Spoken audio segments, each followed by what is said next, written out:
Yeah, can you hear me? All right.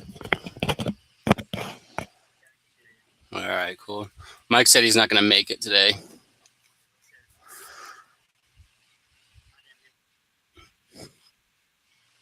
All right.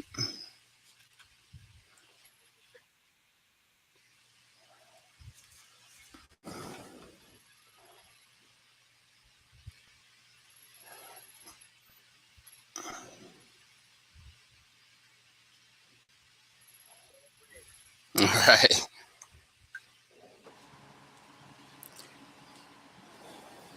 I'm still playing with the sound on this, but I think it's okay. Oh. Hey, there's Joe. Hey, Joe. Hey guys, I'm here. I'm just helping somebody set up their account, so I'll be listening in until I get done with that. Okay, cool. Sounds good. It's just me and Bo here so far, so we haven't even really started doing anything. Okay.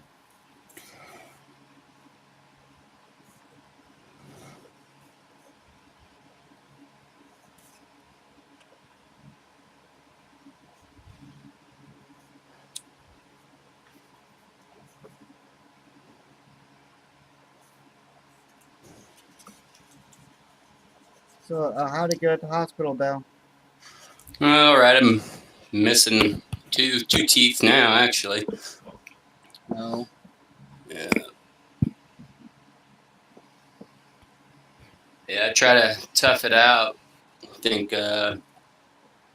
Thursday was so swollen I couldn't see out of my left eye. Oh, geez, wow. Yeah. But the messed up thing is I went to the VA hospital, and they're only open Monday through Thursday for dental. So I had to come all the way back down. They basically said they couldn't see me. Oh, wow. Yeah. So yeah, I probably would have died if I was stuck with the VA. Let's see, we got someone else joining here. E-Rope. Hi, E-Rope. Yeah, I don't sure how to pronounce that. Yeah.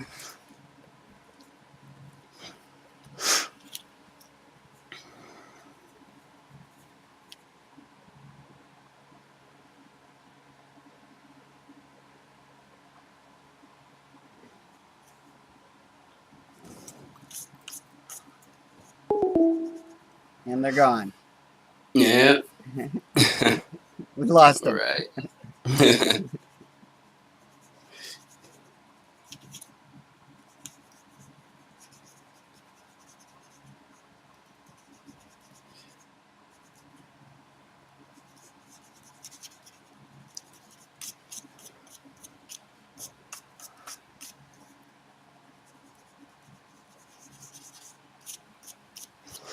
So yeah,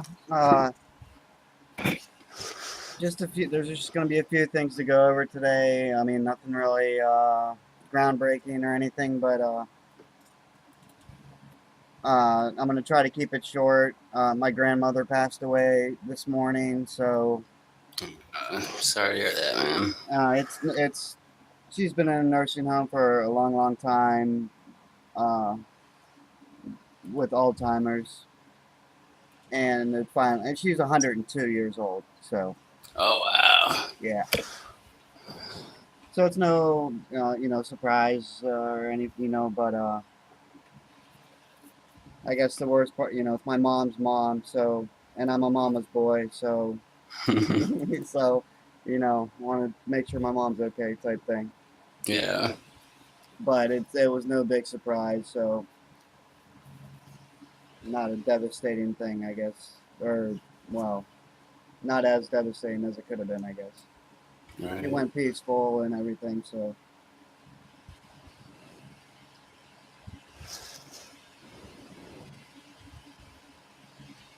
But yeah, and sorry I had to cancel last week. You had your thing going on. I know Joe. I think Joe was going to be out of state. We were baling the first cutting of hay, and they were saying it was going to rain the next day. So I knew it was going to be tight for me to try to make the meeting last weekend. And then in the morning we had problems with the baler, and I knew I wouldn't have time to sit at my desk for an hour or two in the middle of the day. You know. All right. I'll be heading to Texas next Monday. Oh, next Monday. Yeah. I finally sold enough Bitcoin for the whole trip. Good deal. Nice.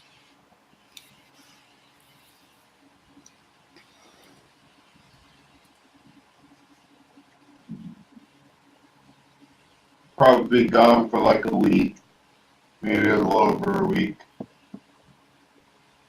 Yeah, I might be going up to Michigan for a funeral, so I'm not sure about next weekend's hangout at this point, but of course I'll keep you guys posted to that.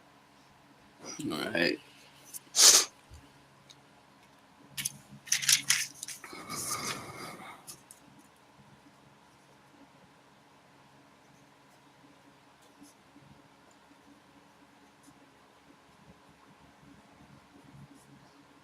And I am recording.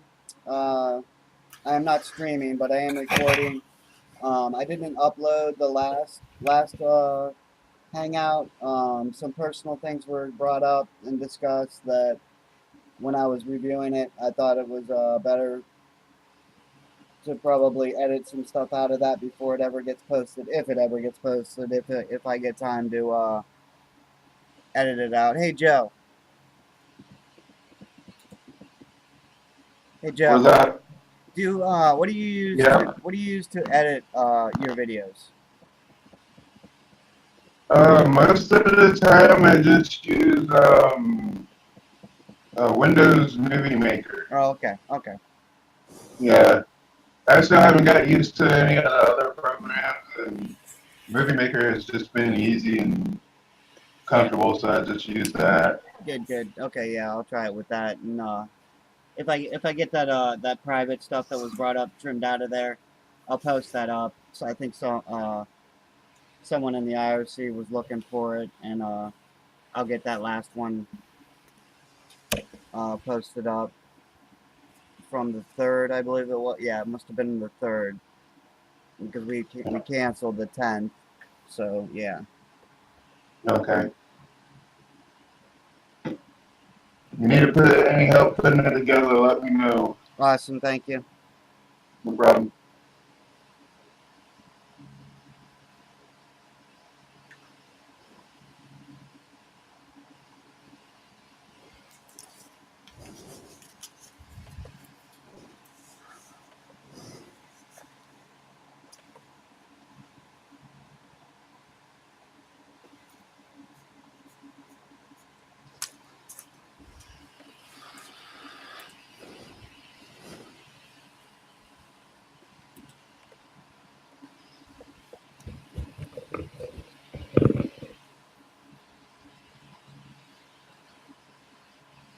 So I don't know. Since I'm heading my way, well, since Michigan's in my near future, I'm not sure what the possibilities of me taking some pallets of water with me, or rather, meeting some pallets of water up there might be more logistical. Given I'll be traveling probably with some family and everything. So we might be able to deliver some pallets of water to some schools up in Flint, Michigan.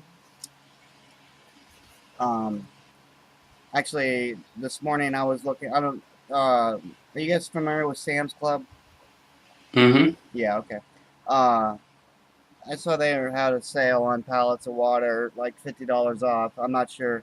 I'll do some shopping around and see what the cheapest price is we can find.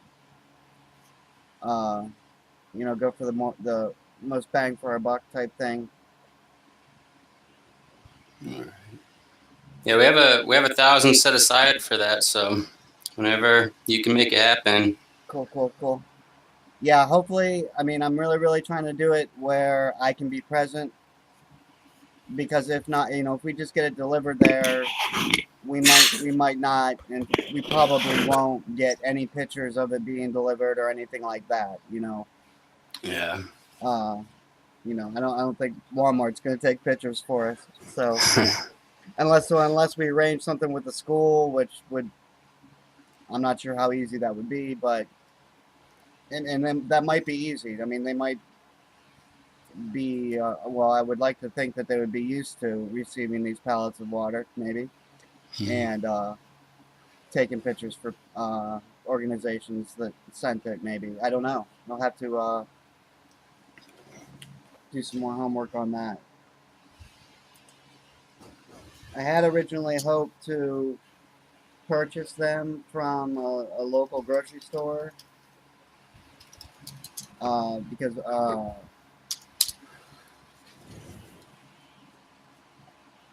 there was a grocery store in my family, a chain that was up in Michigan. But they have closed recently. Not recently, but in the last couple of years anyway, they closed. So unfortunately, that option fell through. I wasn't aware that they had closed the grocery stores.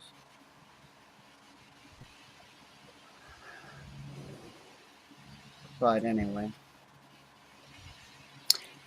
Speaking of Flint, the director of, this is from 3 days ago, director of Michigan's Department of Health and Human Services, Nick Lyon, has been charged with involuntary manslaughter. Oh yeah, I saw that. And misconduct. Yeah, good. Yes.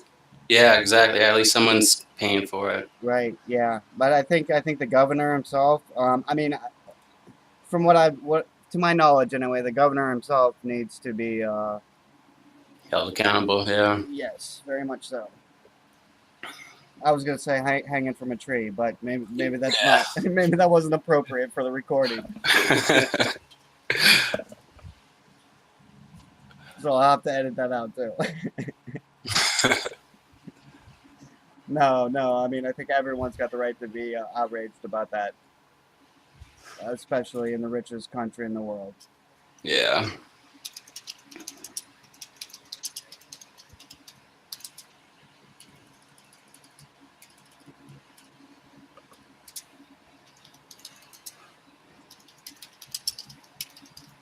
So what was Mike doing that he can't make it? He just said he was out and about, but okay. he's wearing his shirt, so okay. Hey, he's still advertising, is what he said. On that note, hey, we should do another raffle, I think. Okay, I'm down for that. I mean, we should do that like maybe monthly or something like that. Okay. I'm not sure how much we raised. I think it was like $7. I'm thinking. I mean, I don't think it paid for the T-shirt what we raised last time. Yeah. But maybe as we get a little bit more popular, the raffle can even just pay for the shirt and the shipping. But anyway, yeah, we might want to leverage that again for some publicity. And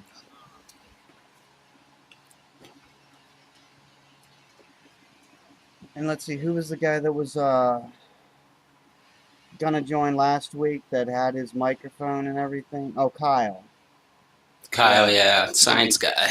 Yeah, Kyle. Yeah, Kyle's got a T-shirt too. And he's actually, I was looking forward to speaking with him. I mean, we got the group chat here, but that's only good for so much. I mean, he had in the past, he had talked about some merchants. I mean, given he uses the sign guy alias, obviously he does a lot of work with a lot of businesses or something. So yeah, I mean, I think he'd probably be a very valuable community member in that regard. Mm-hmm. So hopefully he can make it today too.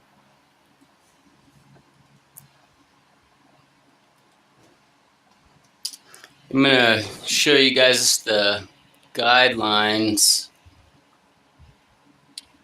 If I can, here we go.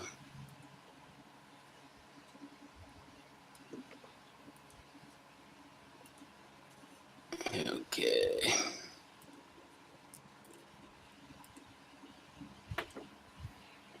Yeah, here's for however many cases we're doing. So if it's 100 cases or less, it goes to Catholic Charity Center for Hope, and if it's 100 cases or more, it goes to the Food Bank of Eastern Michigan. Okay. Okay. Well, I'm thinking. I mean, I'm not sure how many are on a pallet. I don't know if there's I mean, I guess 50. I would guess 50 on a pallet, maybe. I don't think there's 100 on a pallet, but you know, hopefully we can do a couple pallets too. So Yeah, look at that real quick. oh, Kyle. Hi, Kyle. How's it going, Kyle? We were just talking about you.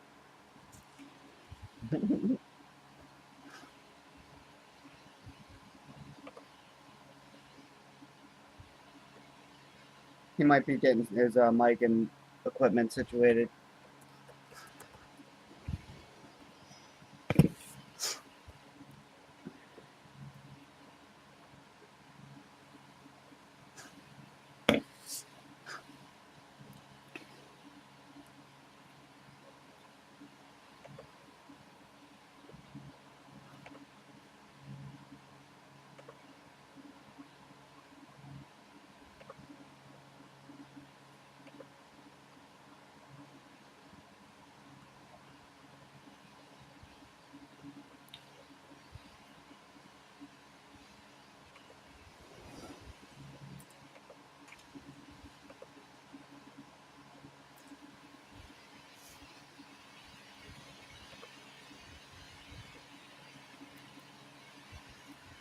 Hey guys, can you hear me now?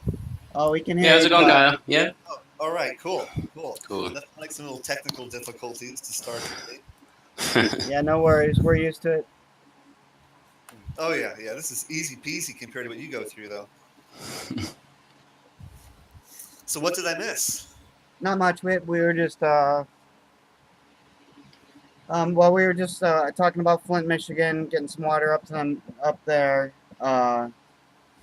I had a death in my family this morning, so I might be going up to Michigan for a funeral next week. So we might be ramping up the delivery of the water in a bit of a scramble here to so I can be there in person to deliver it, so we can get pictures and everything.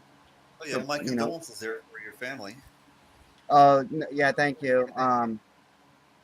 It was my grandmother. She was 102 years old. She was in a nursing home for several years with Alzheimer's. So it wasn't a very big surprise. We knew her body was shutting down for a long Okay. time. So, but thank 102. you. That's not bad. That's not bad. Yeah, right. That's a full life. Yeah.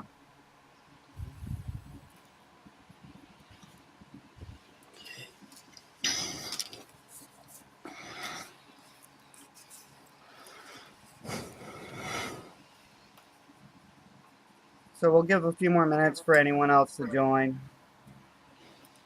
before we start. I guess we have started, I guess, technically, but whatever. Kyle, and I am recording this, and I'm probably going to upload it to YouTube after we record it, or after the meeting, rather. Thanks for the warning. Yeah, right. Don't confess any crimes or anything like that. No, won't do that. Wasn't born yesterday. Right.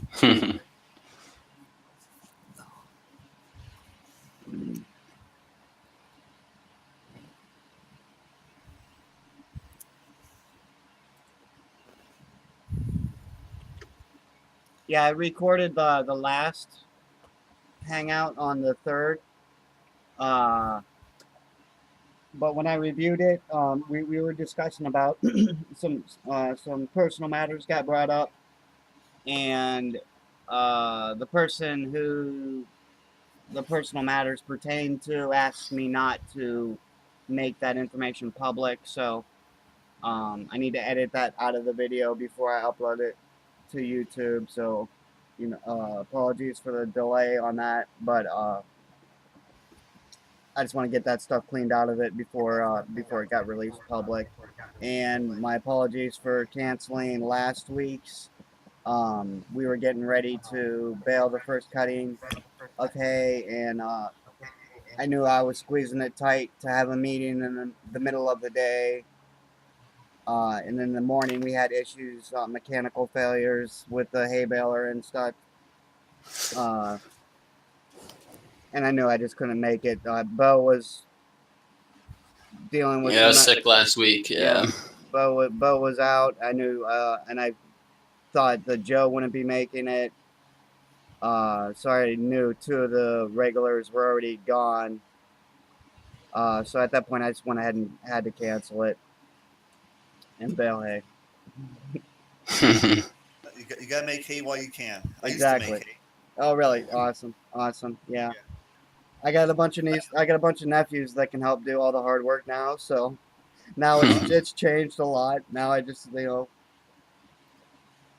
it's a lot less work for me. I recall being a really skinny little 11-year-old with I weighed about 65 pounds, and I take these big long hay hooks, and I'd be picking up the huge bales. They're like 95 pounds. They were bigger than me. Right. Sure. And we were stacking them in these big barns. I don't know, 5, 10 levels high. Huge barns. Oh yeah. But, look back and I realized it was fun. Well, Yeah. it felt like work. Right. It builds character, right? Yeah, that's it.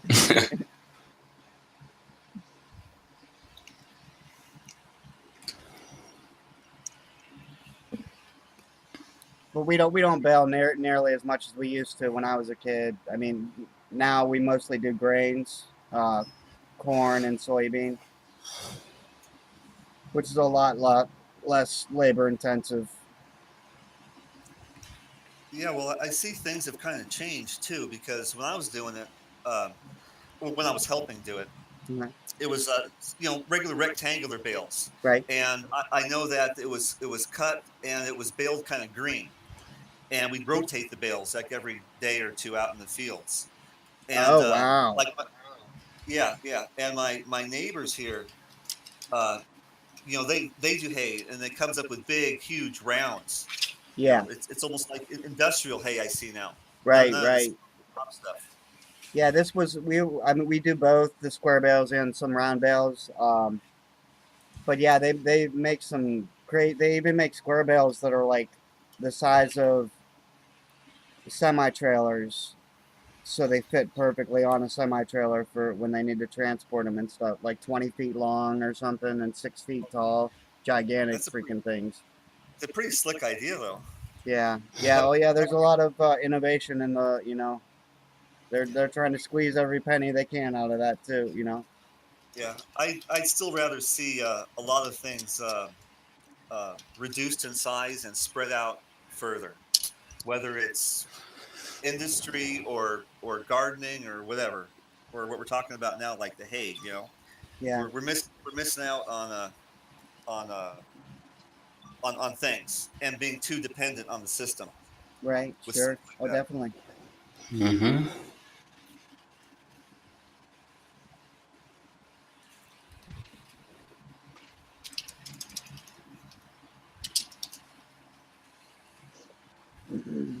Oh, we got a new one. We got Alberto. Hi, Alberto. Yeah, Albert.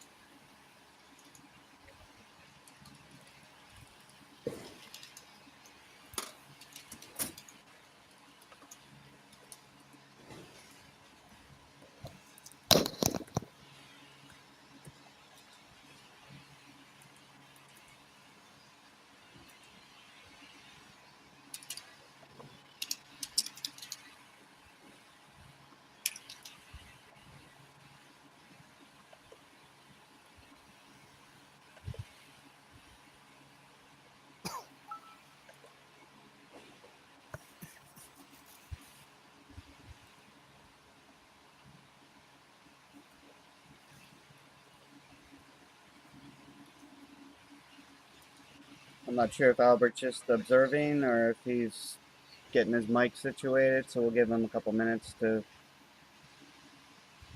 do that if that's the case.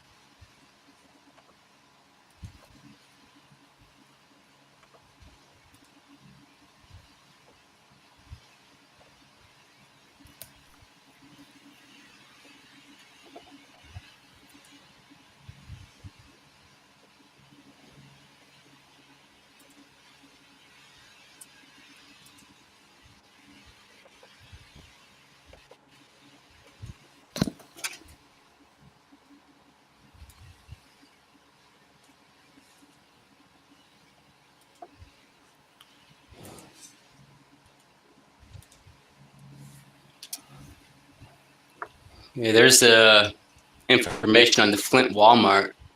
Okay, great, thank you. Yeah, I don't know how much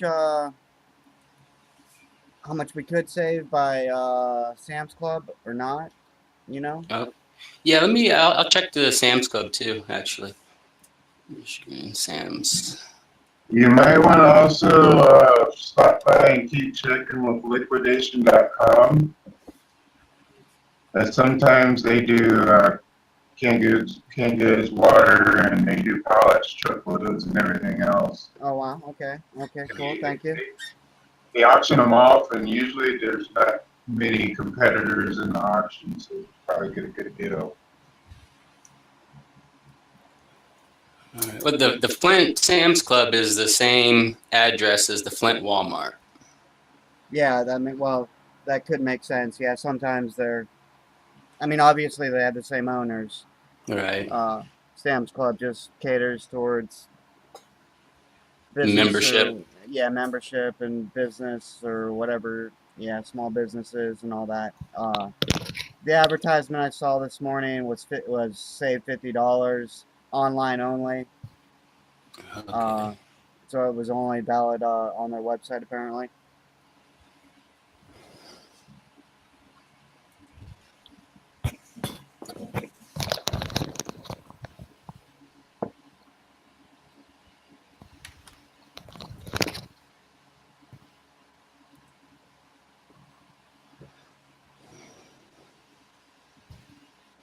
Oh, and Albert said in a chat, he said that he needs to go in a bit, in some minutes. He's just listening. Okay. Okay, so it's 1:30. It's half an hour after. I guess we can go ahead and go over the few things we have really to talk about. Let's see. I think all you guys are aware that the Block Explorer is being worked on. I moved last night. I moved to the third VPS, and this is a dedicated VPS to try to get the performance that we need. Obviously, to do the things to do all the things I'm trying to do in cryptocurrency, and with the limited funding, almost non-existent funding that I have to do a lot of bartering with people and things like that. Trading services and whatnot to. So that's what I guess was the root cause of the fallout that caused us needing to move the Explorer. And in doing so, we've been trying to get obviously something we can rely on, not needing to do this again, and something that's going to be fast enough.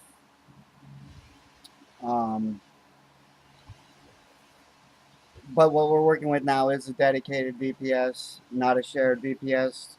We just got that last night at like 2 o'clock in the morning, or so, not even 12 hours ago. So we're working on that. Hopefully, the Explorer is back functional today. It was up for the past couple weeks or week, let's say. But there was some problems getting it to index the blockchain correctly. and there was a lot of performance issues. So every time we wanted to try to re-index to see if the indexing issue was resolved, it would take like 48 hours for it to index, for us to see if it was working right. So every time we wanted to try again, it ate up 48 hours. So it's been a little bit of a pain, but hopefully, with any luck this weekend, and before the start of next week, it'll be all back in order the way everyone's used to it being. An advantage, I guess, a side effect of this was uh, some upgrades to the Explorer. There'll be, let's see, the network activity where it'll show a list of nodes that it's seen in the past 24 hours. And it also has a market movement tab that basically just going to show a glimpse of transactions from Bittrex, recent closed orders on Bittrex. So there's we're going to get a couple improvements to the Explorer out of it once we do get it up running, which again I hope is today or tomorrow at the latest. Let's see, what else do we have to talk about? Oh, the Android wallet. I think we did mention last week. We did mention the new revision out last time we met, but some community members have had some issues with backing up their wallet and the application storing the wallet on a location of their Android device that they need root access to get to the actual wallet.dat file themselves. There is no really easy fix to do that. I mean, that's Android. We're building on their platform, so the application has to play by their rules. Oh, I'm sorry, Naomi. So the application has to play by their rules, but there is a companion app that the Android dev Mystic Physics X or whatever he goes by that he does sell, and moving the wallet.dat file is a feature of that. It's only $300 for the companion app. It would be a separate application, a separate app. So yes, there would be two apps you would technically be downloading. But given this is what he's recommending, I'm sure this is the best solution. This guy really knows what he's doing with the Android device a lot better than I do. So in the near future, we might be crowdfunding that. I'm sure it won't be a problem for us to get $300 together from all the Android users in the community. Not a problem at all. So we probably will be going ahead with that. Well, hopefully before the end of the month, we'll have that in place. That's something that's he has developed already, so it's not something we'll need much development time, if any, for. I think it just needs to be tailored to EverGreenCoin specifically. Let's see, and I think Kyle brought up web wallets. That's been a bit of a topic lately. And I did mention, and I have mentioned in the past, what I would like to do with web wallets, of just when someone joins evergreencoin.org, a wallet is generated for them at that point. That wallet would actually be running on either a VPS or a solar powered device, depending on how much, if we have 1,000 different people doing this, we might not be able to do this on or as easily on a solar powered device. Like a chip might not be adequate if there's 1,000 people trying to make withdrawals at the same time or anything like that. That doesn't mean it can't be solar powered. In fact, I would love for it to be solar powered, but it might need to be something bigger than a chip size device, and obviously needs more solar panels and more batteries to power it. But like I mentioned in the Bitcoin Talk thread, I would like to be able to do that with no fees for I'm calling it intra wallet. If you joined EverGreenCoin.org and you had one of these wallets and you sent Bo $5 worth of Evergreen Coin, because as long as Bo's wallet is an EverGreenCoin.org wallet, and so is yours, we can make that transfer. I mean, it really even wouldn't be a transfer on the blockchain, because all of these coins would be grouped together, and basically we would just do some accounting of crediting Bo's account $5 of worth of EGC, whatever the number was, and debiting the payee's account. So we can do that with. It's not an actual transaction on the blockchain itself, no.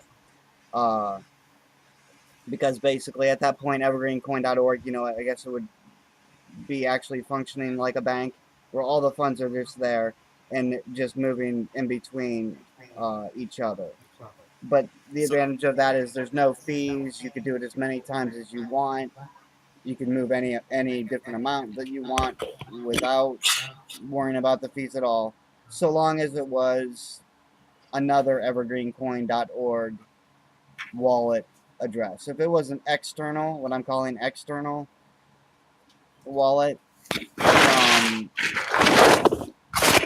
from outside of evergreencoin.org, because it would have to pay a transaction fee, there would be a transaction fee for doing that. But that said, you can visit the faucet every day, and one entry into the faucet will pay 5 transaction fees for you. So no one should ever have a problem with transaction fees on the Evergreen Coin network, because I can give you 5 free transactions a day. So even if it's an external wallet, the internal, like I say, the internal wallets could be a completely fee free. So I think that would be great to do, and we can do that.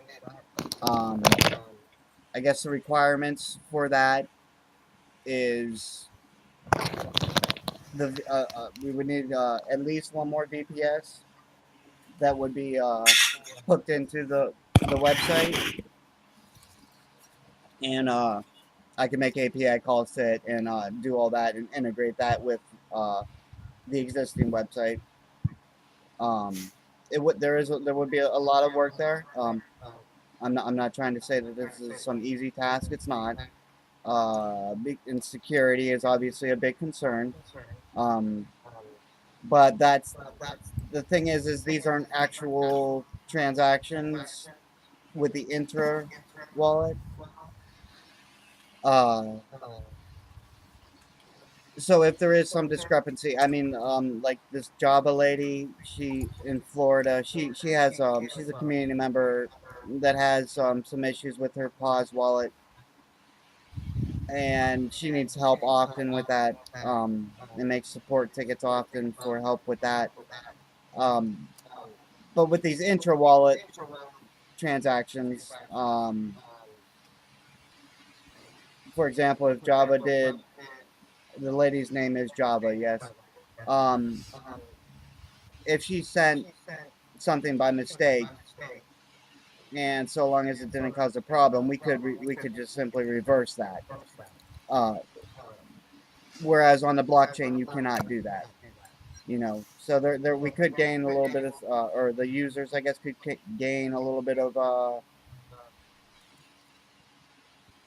security on that. Not that I hope that it happens often. I hope they realize or put a little bit of thought into when they actually make a transaction. But this is a big goal, and I guess it has to do, all these things we roadmap them so that they don't cause problems as far as one thing before the next. Like, for example, people have been talking about the master nodes a lot, or some certain people have been talking about it a lot anyway. Um, that would definitely set back our solar staker. You see, so if we when we if we try to change the game plan in the middle of the game, um, there's repercussions of doing that. Um, my personal opinion, I mean, I'm open to debate on the subject, but my personal opinion is we do not implement master nodes at this time anyway, and we go ahead with the solar staker. I'm going to jump in and ditto that. Yeah, I agree. What was that? I'm sorry, I can't hear you. I'm going to jump in and ditto that. Oh, okay. I agree. Okay, good. Yeah, I mean, I think it makes complete sense that I mean, the solar staker has been an objective. We've done a lot of work with it. Mike from the UK has done a lot of work on it, and I know a lot of people are wanting to see us capitalize on that. And master nodes is just a buzzword that's going to be replaced in 6 months anyway with a new buzzword anyway. So not that master nodes don't give us some neat things, and open the door for a lot of possibilities, but specifically for EverGreenCoin, I'm not sure how much, especially now, I'm not sure how much sense that makes.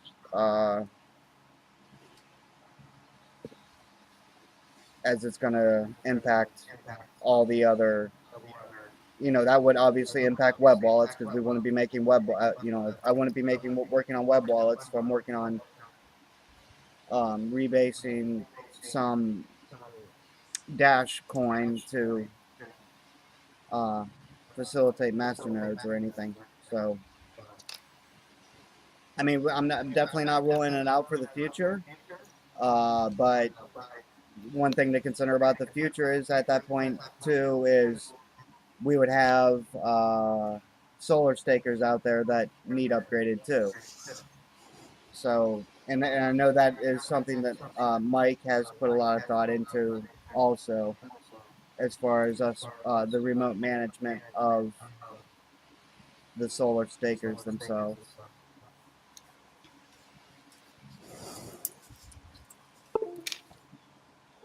I'm going to grab my notes real quick here and make sure I'm not missing anything, guys.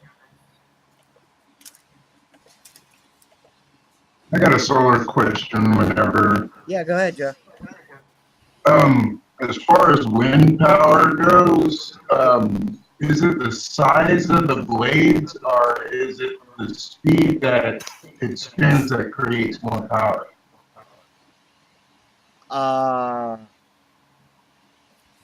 I'm not honestly sure that answer, Joe.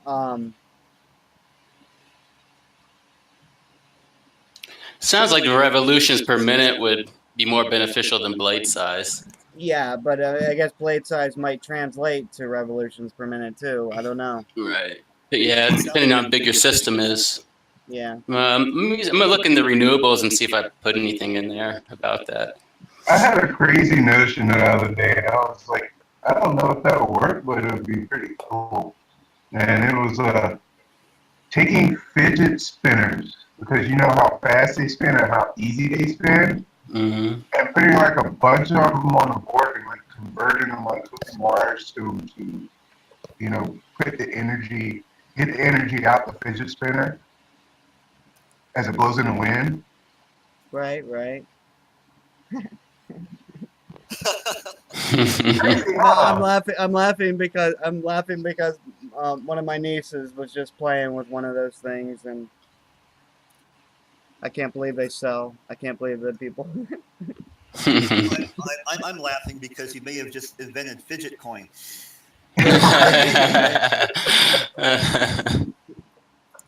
I mean, it was just, I don't know, it just hit me. I'm like, dang, this thing spins faster than bet you could generate pretty good amount of energy. It doesn't need much wind to get it to spin. So if the Right. wind's blowing really hard, the revolutions per minute would be insane. Yeah. Yeah, but I think just like storage or just like solar, storage of that energy is going to be because the wind isn't blowing all the time. Yeah, The storage of it is going to be the pricey part. yeah. Well, that's where the solar power wall would come in handy. But Right. it would still cost about $300 to make a solar power wall yourself.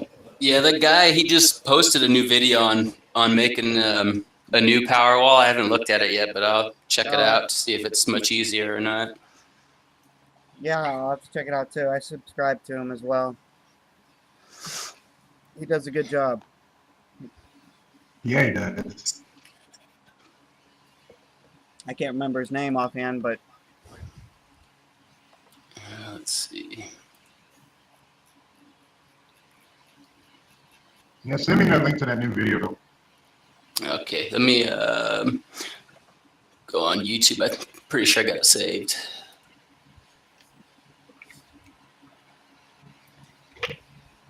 Because I've been collecting batteries, but it's hard to get 300 batteries.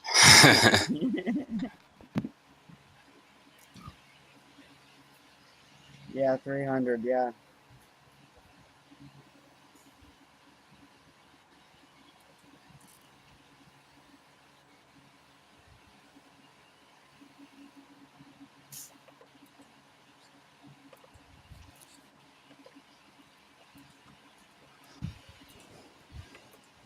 All right, here it is, Joe. All right, thank you. Thanks, Bo. Welcome. Then while we're sitting here, here is, let me screen share real quick. Here is what they have at the Flint Sam's Club available. So they have 78 cases, 78 case pallet for 500, and it ships to that store. Okay, yeah. And then I'll drop the link in there too. It's the same contact information as the Walmart. Okay, right. Cool. But yeah, they do have it available online. So Cool. Now I've got a question for you on this water stuff, on the Flint water. Around here, they have deposits on bottles. Is that going to be an expense on that also, in addition? that is a good question. Yeah, Michigan does do that too, I think.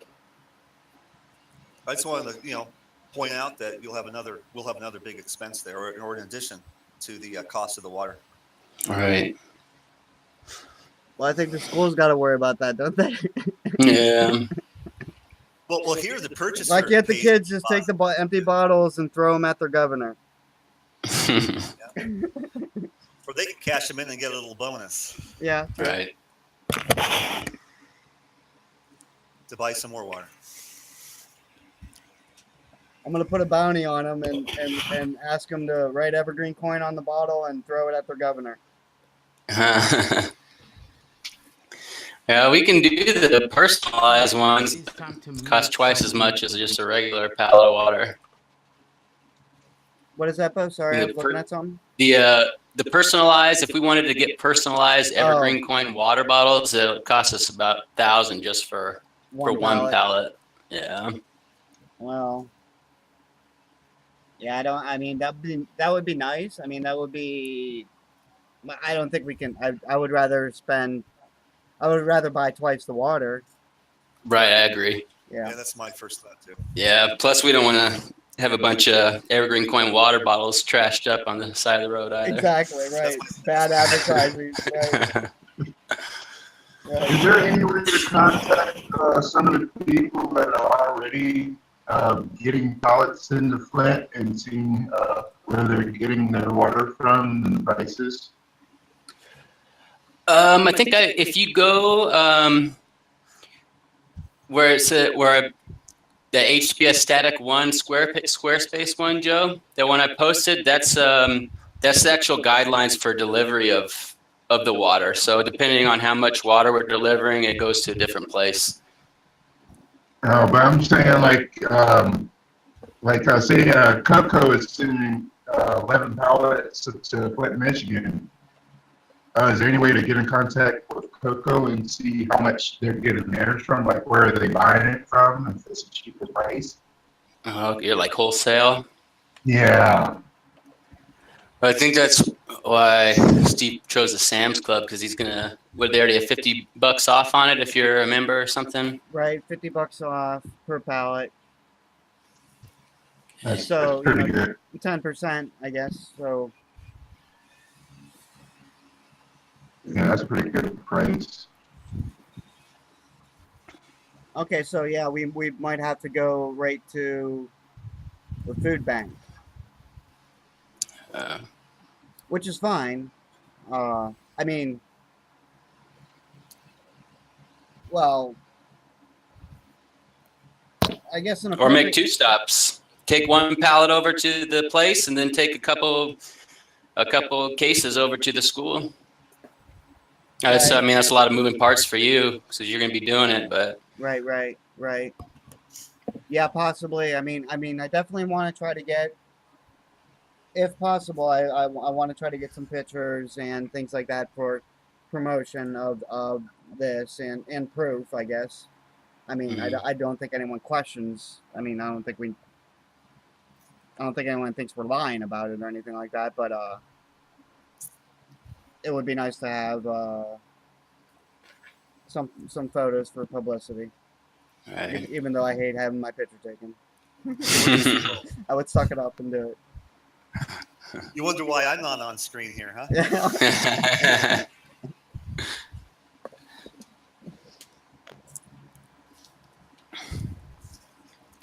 Let's see. 1 pallet provides 78 cases of water, which is 1,872 16.9 ounce bottles. Yeah. Times 2. Times 2. Yeah, we got the funding right now for 2. So going by this, we should deliver to the food bank of Eastern Michigan. Right. Which, I mean, if that's the case, I'm sure. Well, I shouldn't say I'm sure, but I imagine they're more inclined to snap a couple pictures for us too. Right. Yeah. I mean, we can't be the only organization that's doing this and wants to show proof. I see it all over Google right now. There's a bunch of people into it. Oh, okay. Well, good.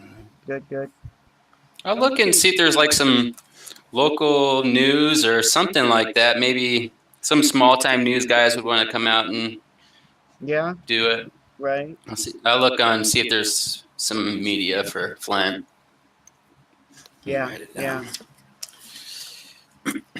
Yeah, I'm sure there's got to be a few. Hopefully, some of the smaller ones would be looking for something to put on their airtime and help us out.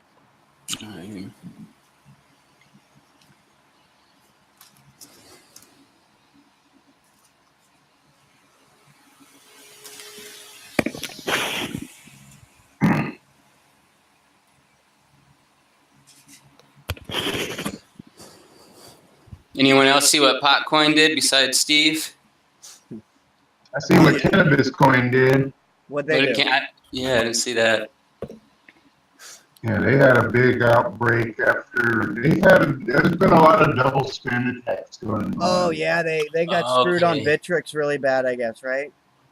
Yeah, but every other exchange they went crazy. Man. That's insane. Yeah, Potcoin sponsored Dennis Rodman going to North Korea.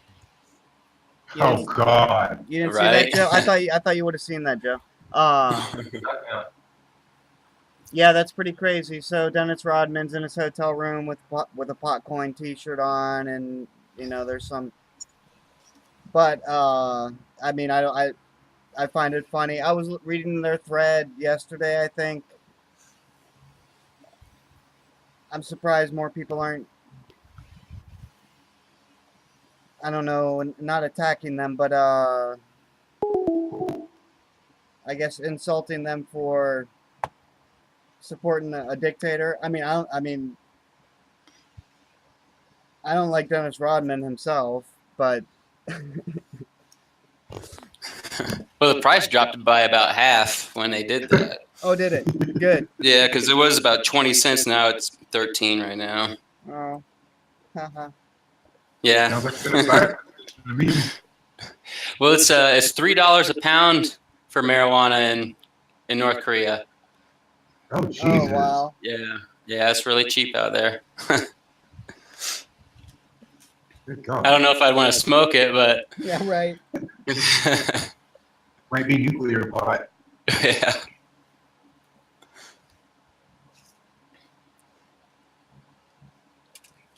That is interesting. Yeah.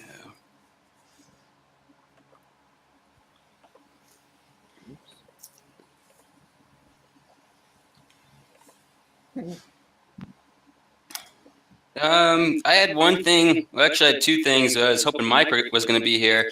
Mike had been talking about he wanted to get a Bitcoin ATM in the local Walmart in Sierra Vista.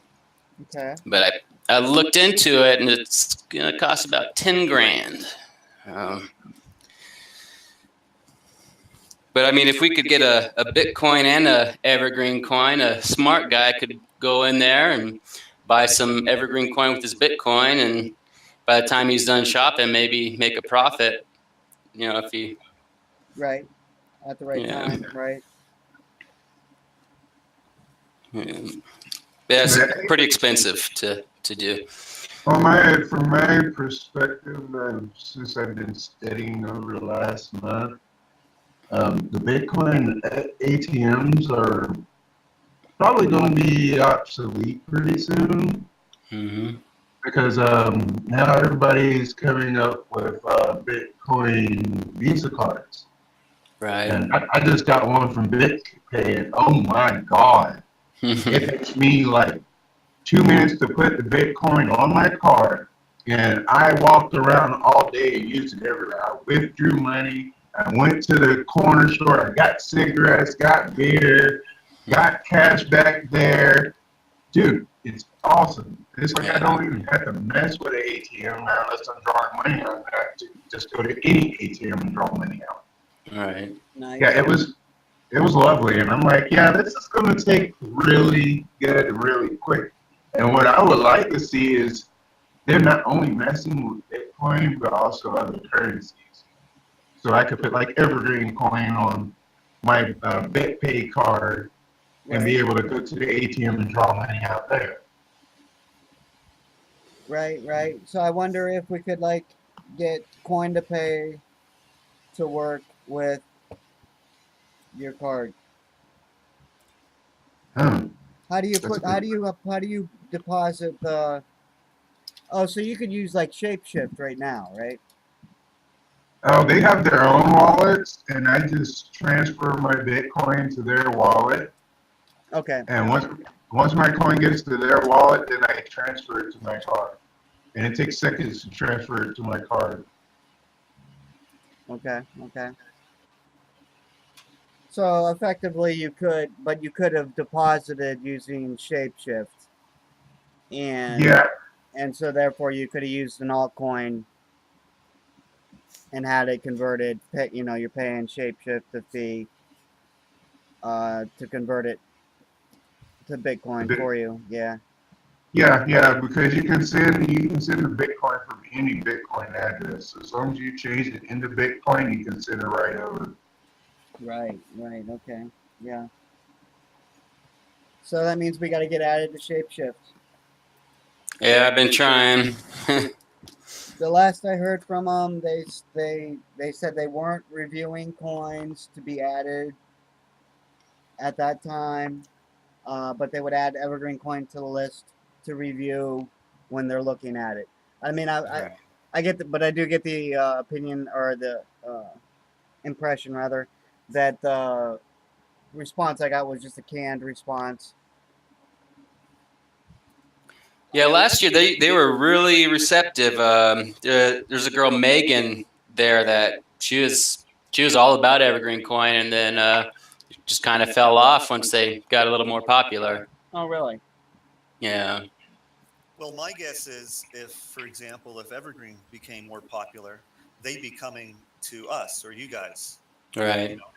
So I think make Evergreen as strong and dependable and out there as much as it can, and let them come to us. Right. I Sure, agree. Go sure. look Sure, for sure. them, because that's more work, and we may not be strong enough to support the volume that it takes to make it worthwhile. But if you're strong first, then they come to you.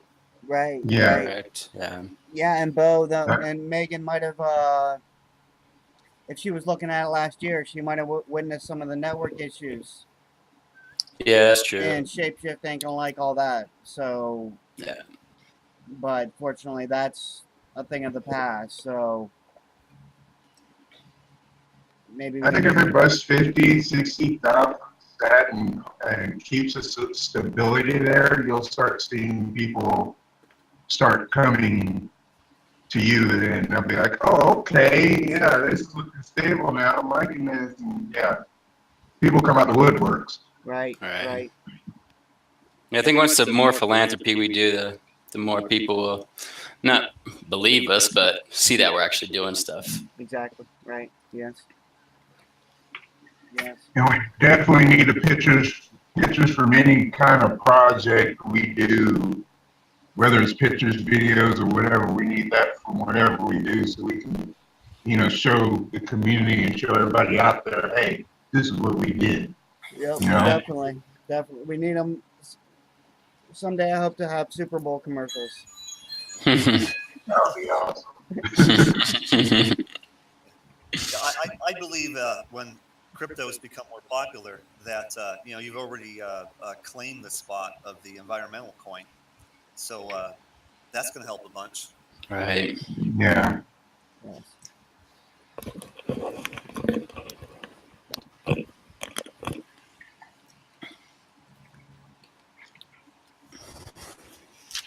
Kyle's a little hard to hear for me. I'll move the mic. Is that any better? That is better, yes. I have a fan blowing and a bunch of GPUs mining, so this All right. my room's a little bit noisy right now anyway, so but yeah, that's much better. Thank you. Oh, you're welcome. Yeah, so I'm all up for helping out to make to do whatever it takes to make Evergreen more dependable and strong to find more support finding us. Just so you know. Right. Awesome.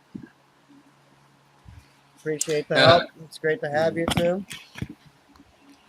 Another thing Mike was supposed to be here for was we've been talking about doing something for homeless veterans or disabled veterans. So, Oh yeah, you mentioned, yes.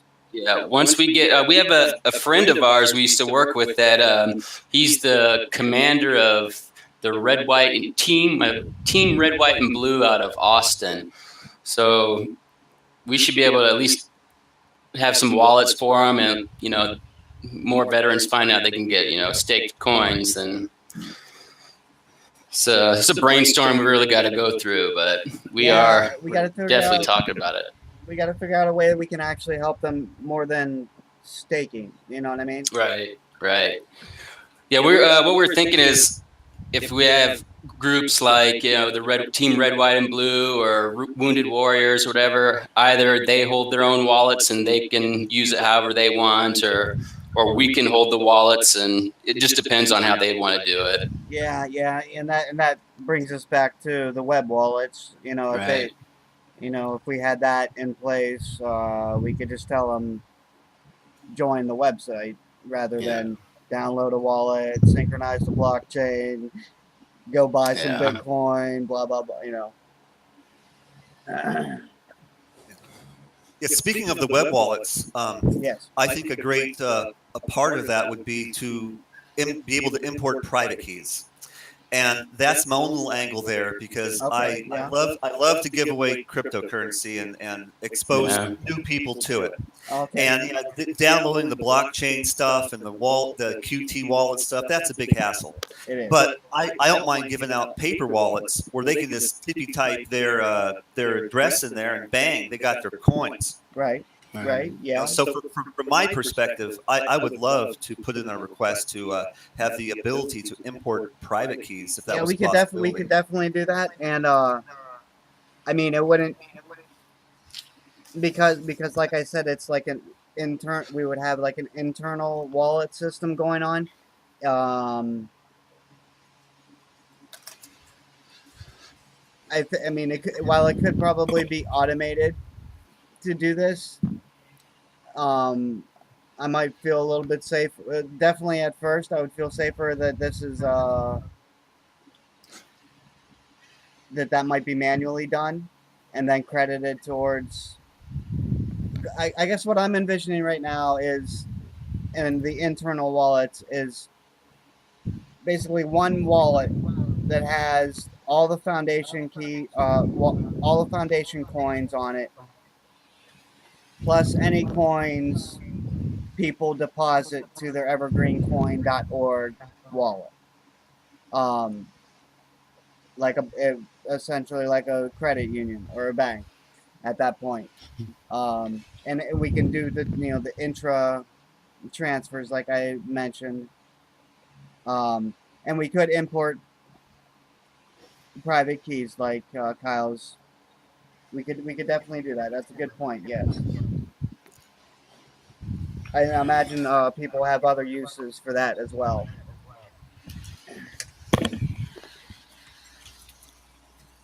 Rather, I mean, not just giveaways or paper wallets, but we'll stake them.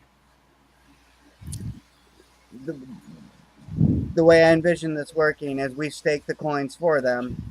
They get a monthly payment for their installment.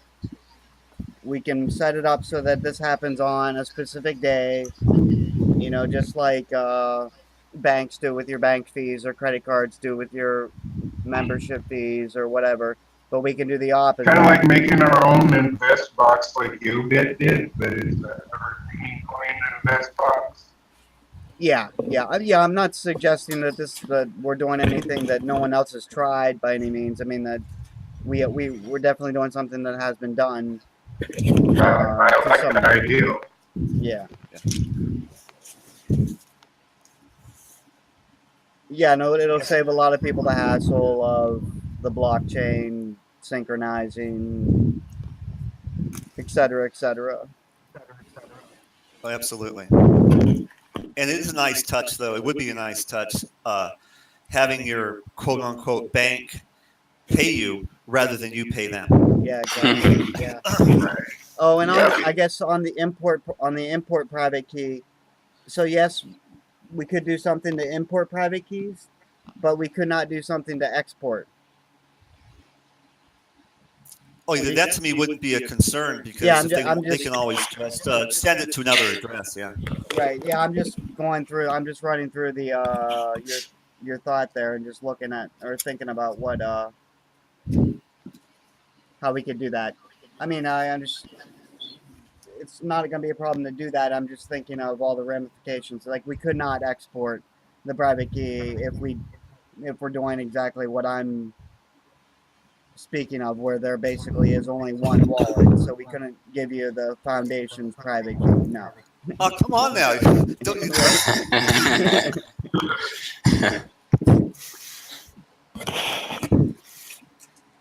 But I mean, I think that would be an awesome way that people could use the marketplace, support crowdfundings without having to pay any fees. I think EverGreenCoin's mature enough that it's the trust is established that people can trust the project to, not worry about us losing coins or. I mean, we obviously everything would have to be done in a very secure way to make sure that everyone finds it trustworthy. Yeah.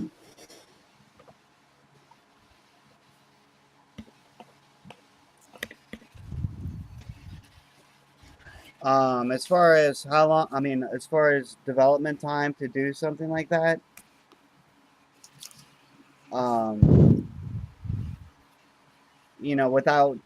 without thinking about things like importing private keys that we're just mentioning. I mean, I don't want to stick any time, any ETA, definitely not an ETA because it's not even roadmap yet. But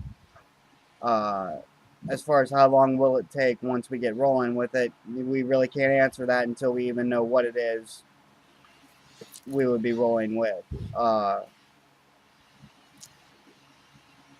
But given we built the website in a week, or no, I'm sorry, 4 weeks. That was 4 weeks. I'm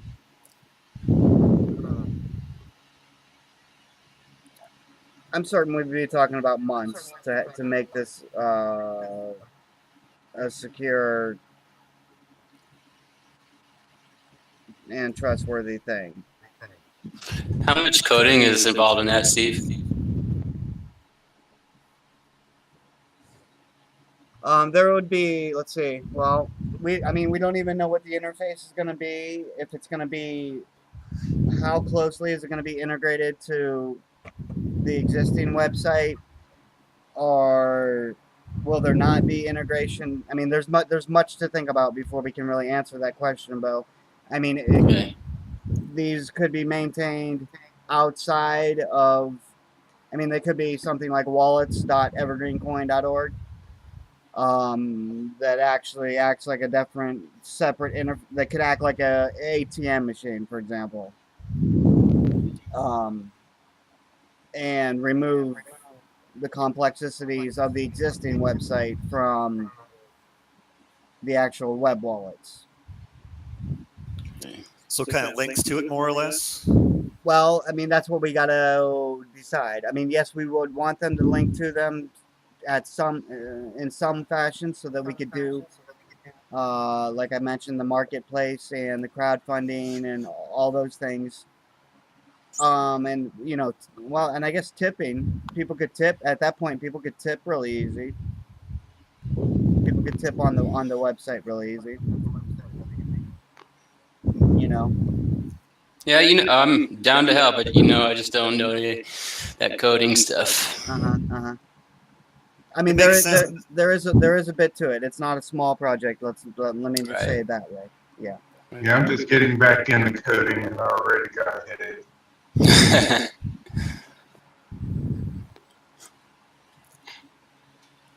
But it's worthwhile. If you can get it all put together, it's well worth it. Right. And go ahead, Kyle. I like the idea of not setting any deadlines in stone, because then if you miss a deadline, it doesn't look good. Right. As long as we know that there's something being worked on that's way more important than rushing or looking like something couldn't happen, Right. Yeah, I agree. It sounds like once a project, like if a project like this was started, there's so many things that could happen, or it could grow, or complications or safety issues. You just never know. Yeah. And this will be happening, Kyle. I mean, this has been something that has been talked about. I mean, it hasn't been mentioned recently up until you mentioned it, but this is something we've envisioned long ago, and due to the network issues of the past, we couldn't. There was never time to devote to that. I mean, and we had to build a website because the company we paid to build a website wouldn't build a website for us, so we had to build a website, and all the other things that things. But this will be happening at some point. Yes, I would love for it to happen in 2018. Yes. But it would have to be roadmap, and we'd have to define this one. I mean, that's a big. There's many, like we've already thought of a couple things that are big. I mean, importing the private keys. So all that stuff really hasn't been sized up properly to really make any estimate on time.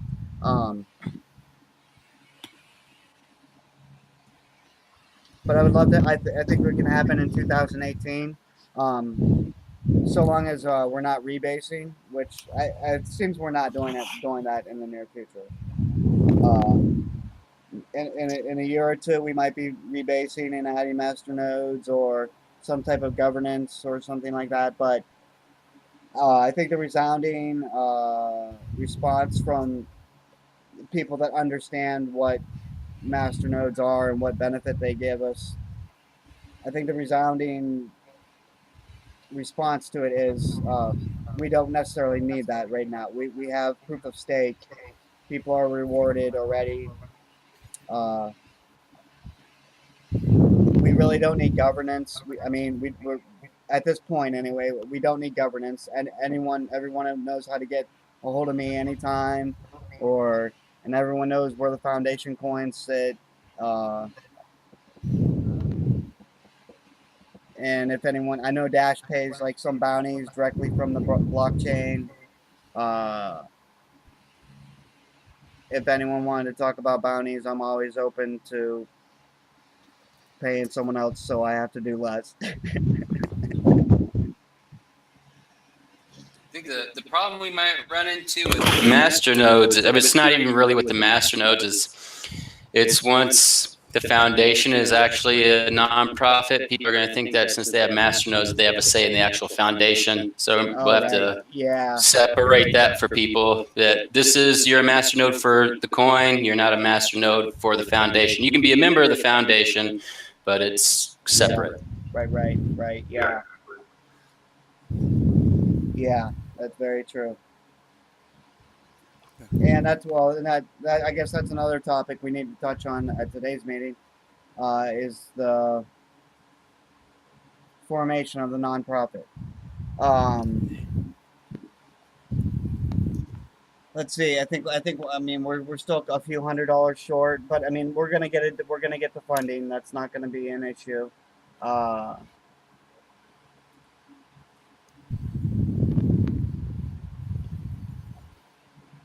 The legal aspect of it and the whole the board members and all that is going to be the time consuming part, I guess, at this point.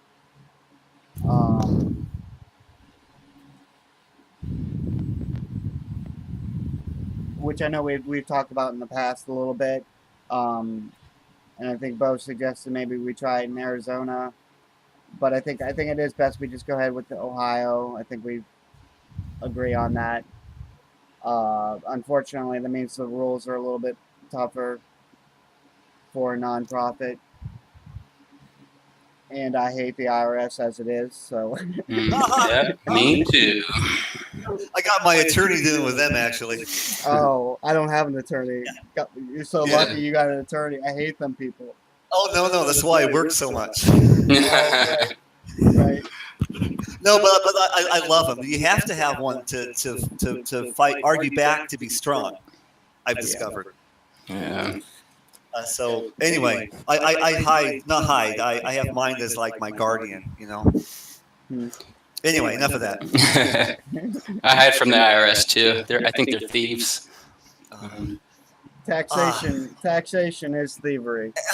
Yeah. I never agreed. I never agreed to pay taxes. I mean, once the Pentagon comes up with that $10 trillion that they don't know where it is. They miss, right? Why can't I miss money? Yeah. Why can't That's probably why they're afraid of the blockchain, because people know where things went. True. Yeah.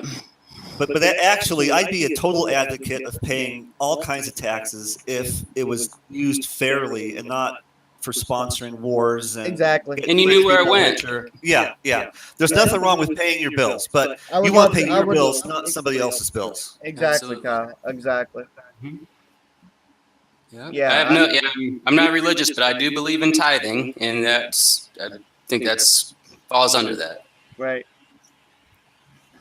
I'm looking to host a small race. I get back from Texas. Been checking the hosted races out. 50 cents per hour. So I was just going to do, it take more than an hour to do a race. I wanted to put some EverGreenCoin on it and come up with certain place to get a certain amount of coins. I would just need maybe either to send them coins to the foundation or a different wallet for safe holding for the winners, and it gets distributed out to, the top winners of the race. The winners of what? I'm sorry. I was thinking about hosting a race. Oh, a rave. I thought you said. I was hearing rave. I thought you were saying you were gonna have a rave. I'm like, dude, that's great, but remember, I said it's recorded. Yeah. Oh yeah, that's awesome. Yeah, let me know if we need any help with that, or if you need the foundation to hold coins, or you need me to hold coins, or pass out the winnings. Okay, so Kyle's saying, oh, he's leaving for a few minutes. He's saying. All right. Cool. All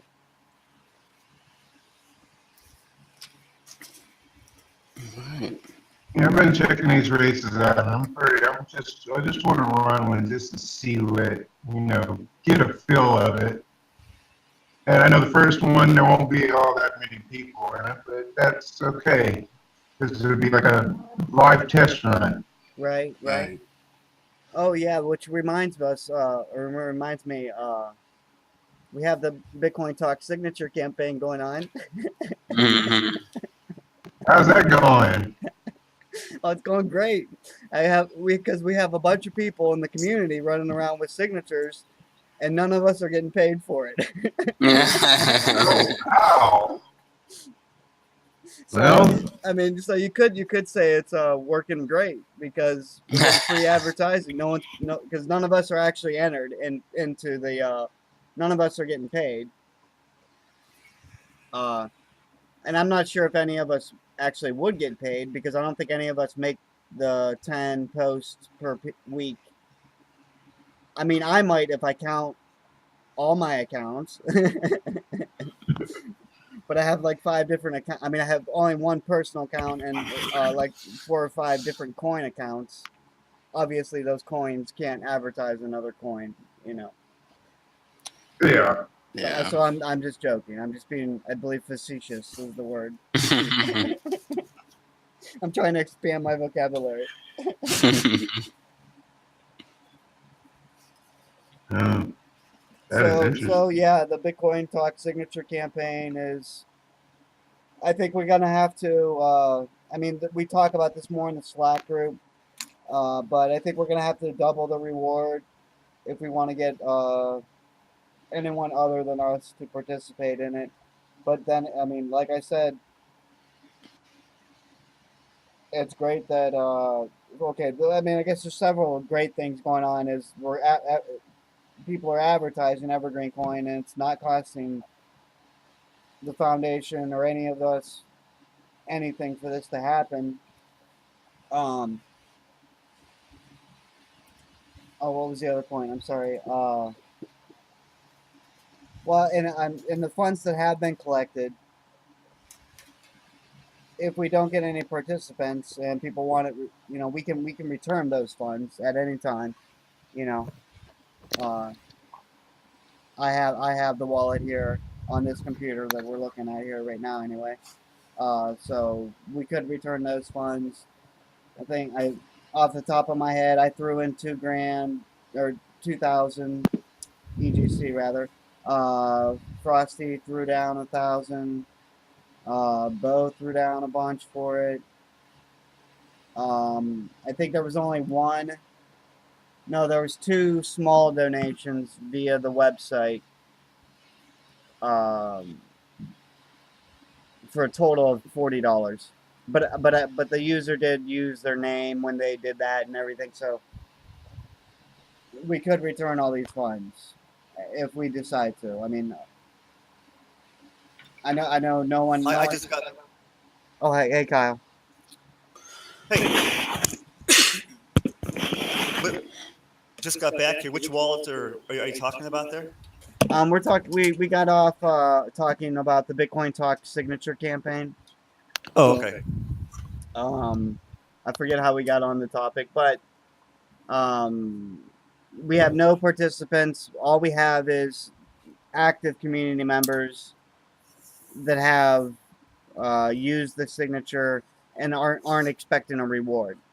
So, oh no, I know I'm not. Right. Yeah, and I think that's everyone. Well, I know everyone that's using it, and we have like 5 or 6 that I'm aware of that are using them. None of us are being paid, so all the funding is still just sitting there idle. Yeah. There has been some talk about doubling the reward to see if we can get more participants. But I mean, me personally, I'm of the opinion that, well, I guess maybe there a little bit of explanation needs to be explained. The Bitcoin Talk signature campaign wasn't something that I wanted to administer myself, and some community members have been helping a great deal with it, but I'm hoping that it doesn't consume a lot of resources. We do have, in my opinion, we have more important things that I don't want to lose attention because of the Bitcoin Talk signature campaign, specifically the solar staker. That'd be my number one thing, to get the Flint water thing done and in the past and focus on the solar thing. Yeah, right. Yeah, it looks like that's what. It looks like that's what's happening right now. Cool. Yeah. So yeah, that'll be awesome. But yes, I think I mentioned this the last meeting is, we need to be focusing on the solar staker. But then as soon as I started thinking like that, people started talking about masternodes. So I'm up for the POS and the solar staker. Right, I think everyone is. I mean, that's the obvious. We've been talking about solar staker since EverGreenCoin started a year and a half ago. I think people want to see that happen. Yeah. The people mentioning the master nodes are just people that are the same people that are mentioning SegWit, and they just hear a buzzword and they start repeating it. Yeah. I think solar staker put EverGreenCoin on the map. Right. Everything else behind it would just fall in order. Yeah. No, I think the solar staker is a fantastic idea for a coin that is helping the environment. The whole green look. Right. Yeah. And what we were mentioning the web wallets. Hopefully these are staked via solar too. So that 7% interest that people will be earning in essentially with no fees, so long as it wasn't a withdrawal or anything like that. That's all coming from renewable energy. So that's a sizable achievement, I think, especially if the price continues its climb here, which it will, I believe. But I mean, there's people. I mean, Frosty told me how much he was making. There's in the past and at different price points, there's people that are making dollars a day just by staking. And if we can do that for them for free and via solar power, that's insane. Oh, absolutely. And then in the future, looking back, those $1 a day is worth a whole bunch. Right. Oh yeah, sure, definitely. Yep. Nice little way to diverse your investment portfolio. Right.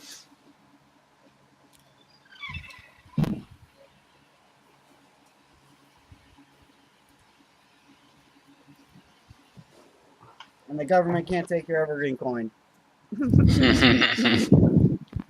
I love diversifying a little bit too much.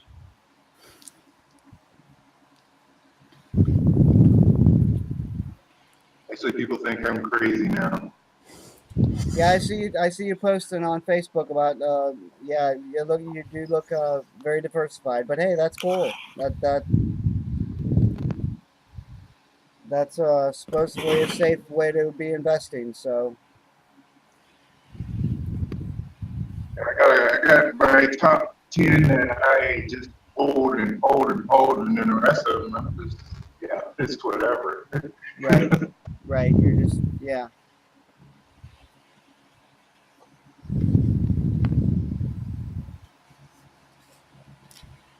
Yeah, Frosty and we've been mining a lot of Ethereum-based coins the past few weeks. We got like a collaboration going on with our mining. And yeah, I feel bad dumping the coins that I mine, but you got to remember that you're doing it for profit. So. Yeah, dumping's a hard word. You're earning what you're doing. Well, yeah, and I should say, and you're right, Kyle, and definitely, and I'm not really dumping them. I usually sell higher than the market and make the market come up to buy. So I try not to dump, but in situations where I need to hurry up and get some BTC to keep the thing rolling, to keep the wheel rolling, I guess. I do have occasionally I do have to dump, but I try not to, of course. Yeah, I was just trying to say that dump isn't really it's kind of like a negative connotations. You're selling at what someone's willing to buy it for. Right. You're willing to sell, they're willing to buy, you're coming to an agreement, and it gets executed. Yeah, right. I feel like if you're not pouring out the coin, you're not happy. Yeah.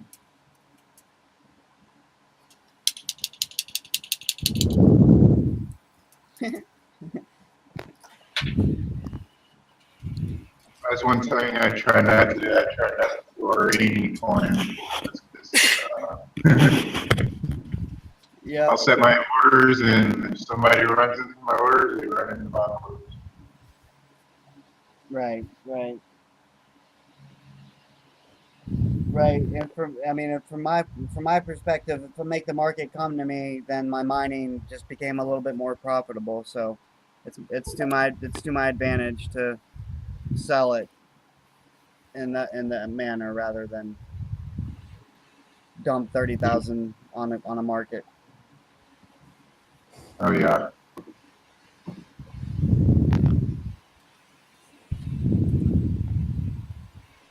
I haven't really gotten into mining because you can't really do the machines and stuff right now. So like, I don't know. I've just been trading. Trading is my first love, so I've just been trading. Yeah. See, I come from the opposite end of the spectrum. I'm learning more about trading now, and mining's my I guess passion with cryptocurrencies. I think people trip out when I tell them I have 217 different alts. That's quite a collection. Yeah, it is. Oh, it took a while to build, but now I'm actually getting $800 a month in income without even touching my portfolio. Nice. So the system's working good, and I created the system myself. It took a little while to build, but once it got built up, it's doing pretty good now. Awesome. Hey, Joe, you follow the markets pretty good, right? Yeah. So it took like almost a $20 billion dump, the whole entire market, but EverGreenCoin went up. I noticed that. Yeah, it's staying stable, and I think it's that well we had about 2 weeks ago. Yeah. I think he's doing his job and trying to keep things in check. He's protecting his investment. Okay. Well, yeah, I think what it looked like to me is, I mean, they had enough faith knowing the market's going down to put it into EverGreenCoin. So Yeah, that's good. That's good because okay, like last year when Bitcoin went crazy, all altcoins dumped.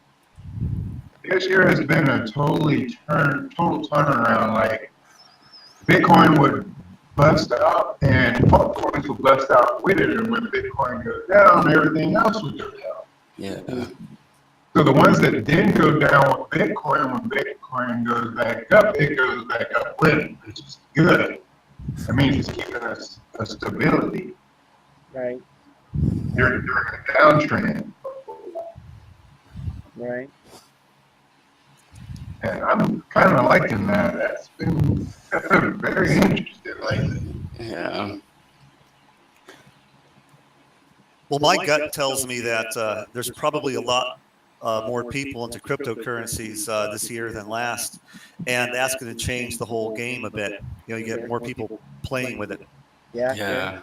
Yeah. So the rules, quote unquote, we had last year may not be the same rules we have this year. Right. Yeah. Definitely. Definitely. And we got, what, 2.5 years before the next halving? Something like that. Yeah. 3.5. Yeah. We got a bit. It's going to be a pretty interesting ride all the way to that point. Yep. Usually is.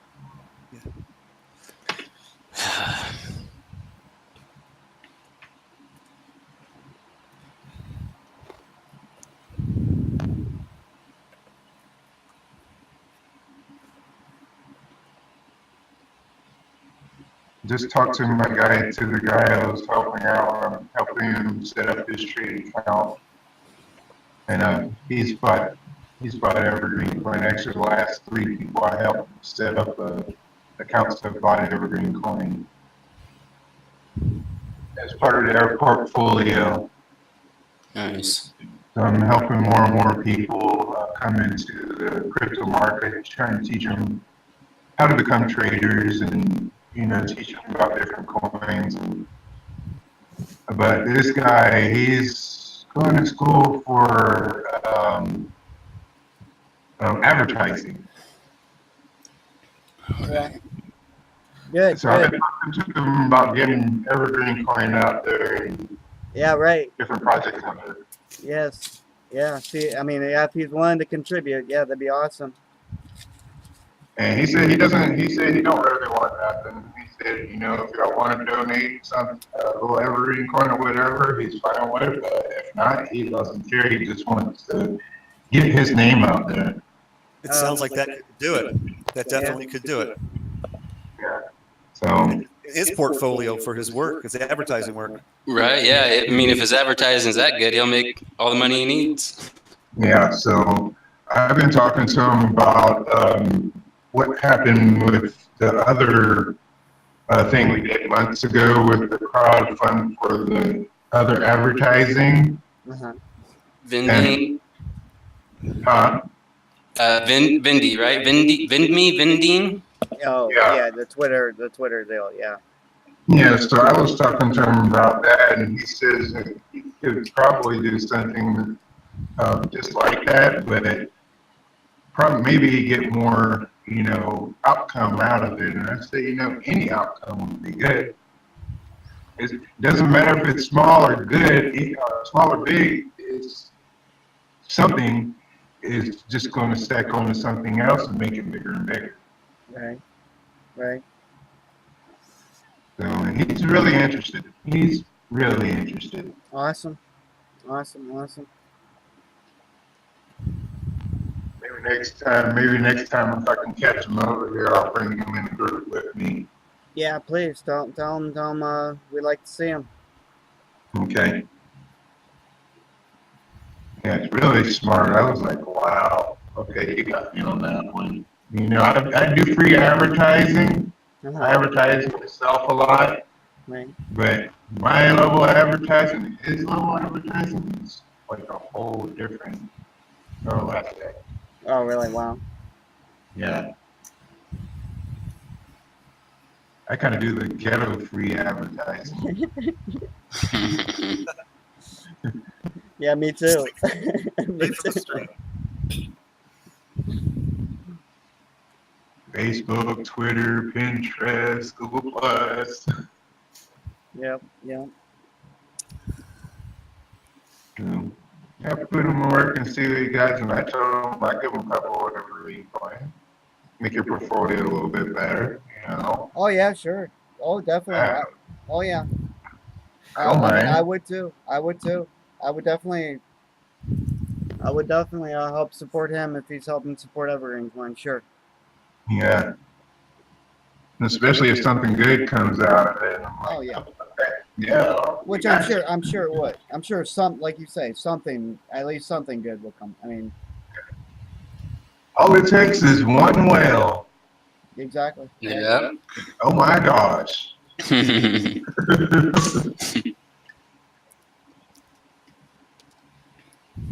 Yeah, you guys should start gearing your advertising towards whales. Yeah. Oh, somebody got mad at me at my last video because I called that one guy a bull, but I feel that a bull is a better term than a whale, you know? Right, right. Yeah, but I mean, I guess you're implying the same thing, right? Yeah, exactly. So the whale I see differently from the bull. The whale is a big holder that's willing to dump whenever, but a bull's just going to keep running and can keep charging, keep trying to get that price up. A whale's going to hold until that price gets to the point. He's just going to dump out and get his money and walk away. I see. Right, right. I view them more as whales versus sharks, because the sharks will do what they have to just to get a profit, but the whales are kind of like more warm and fuzzy, and they may be big, but they're not going to mess with the system too bad. So I guess we all have our own terminology. Yeah. Yeah, at least whales are mammals. Right. At least they won't eat you. We gotta stick with our own. Not on purpose. Oh gosh.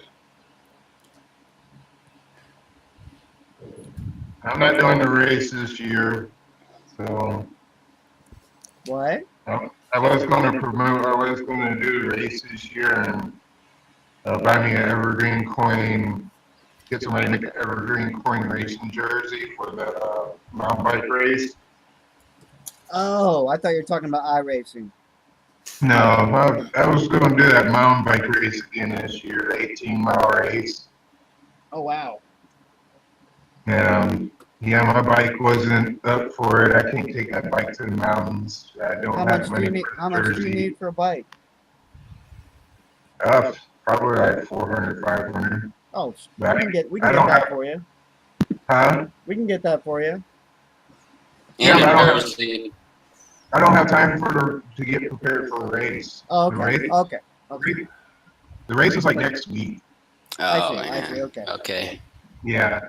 But, maybe next year. Yeah, that'd be awesome, man. You out there with an EverGreenCoin jersey on? That'd be awesome. Yeah. Yeah, because I talked to somebody out there that's racing too, and they're with Shared Trails or something like that. They're a company that are an organization that helps save the trails Okay. because they feel like if you're saving the mountain bike trail, you're kind of protecting the environment. Oh yeah, definitely. I mean, that's definitely that is definitely our audience for sure. Right. And they were kind of interested in EverGreenCoin, and I was Sweet. like, That's awesome. y'all build trails, y'all work on these trails, so I mean, maybe y'all should look into it. Maybe Maybe we could sponsor them if they're going to be doing it already.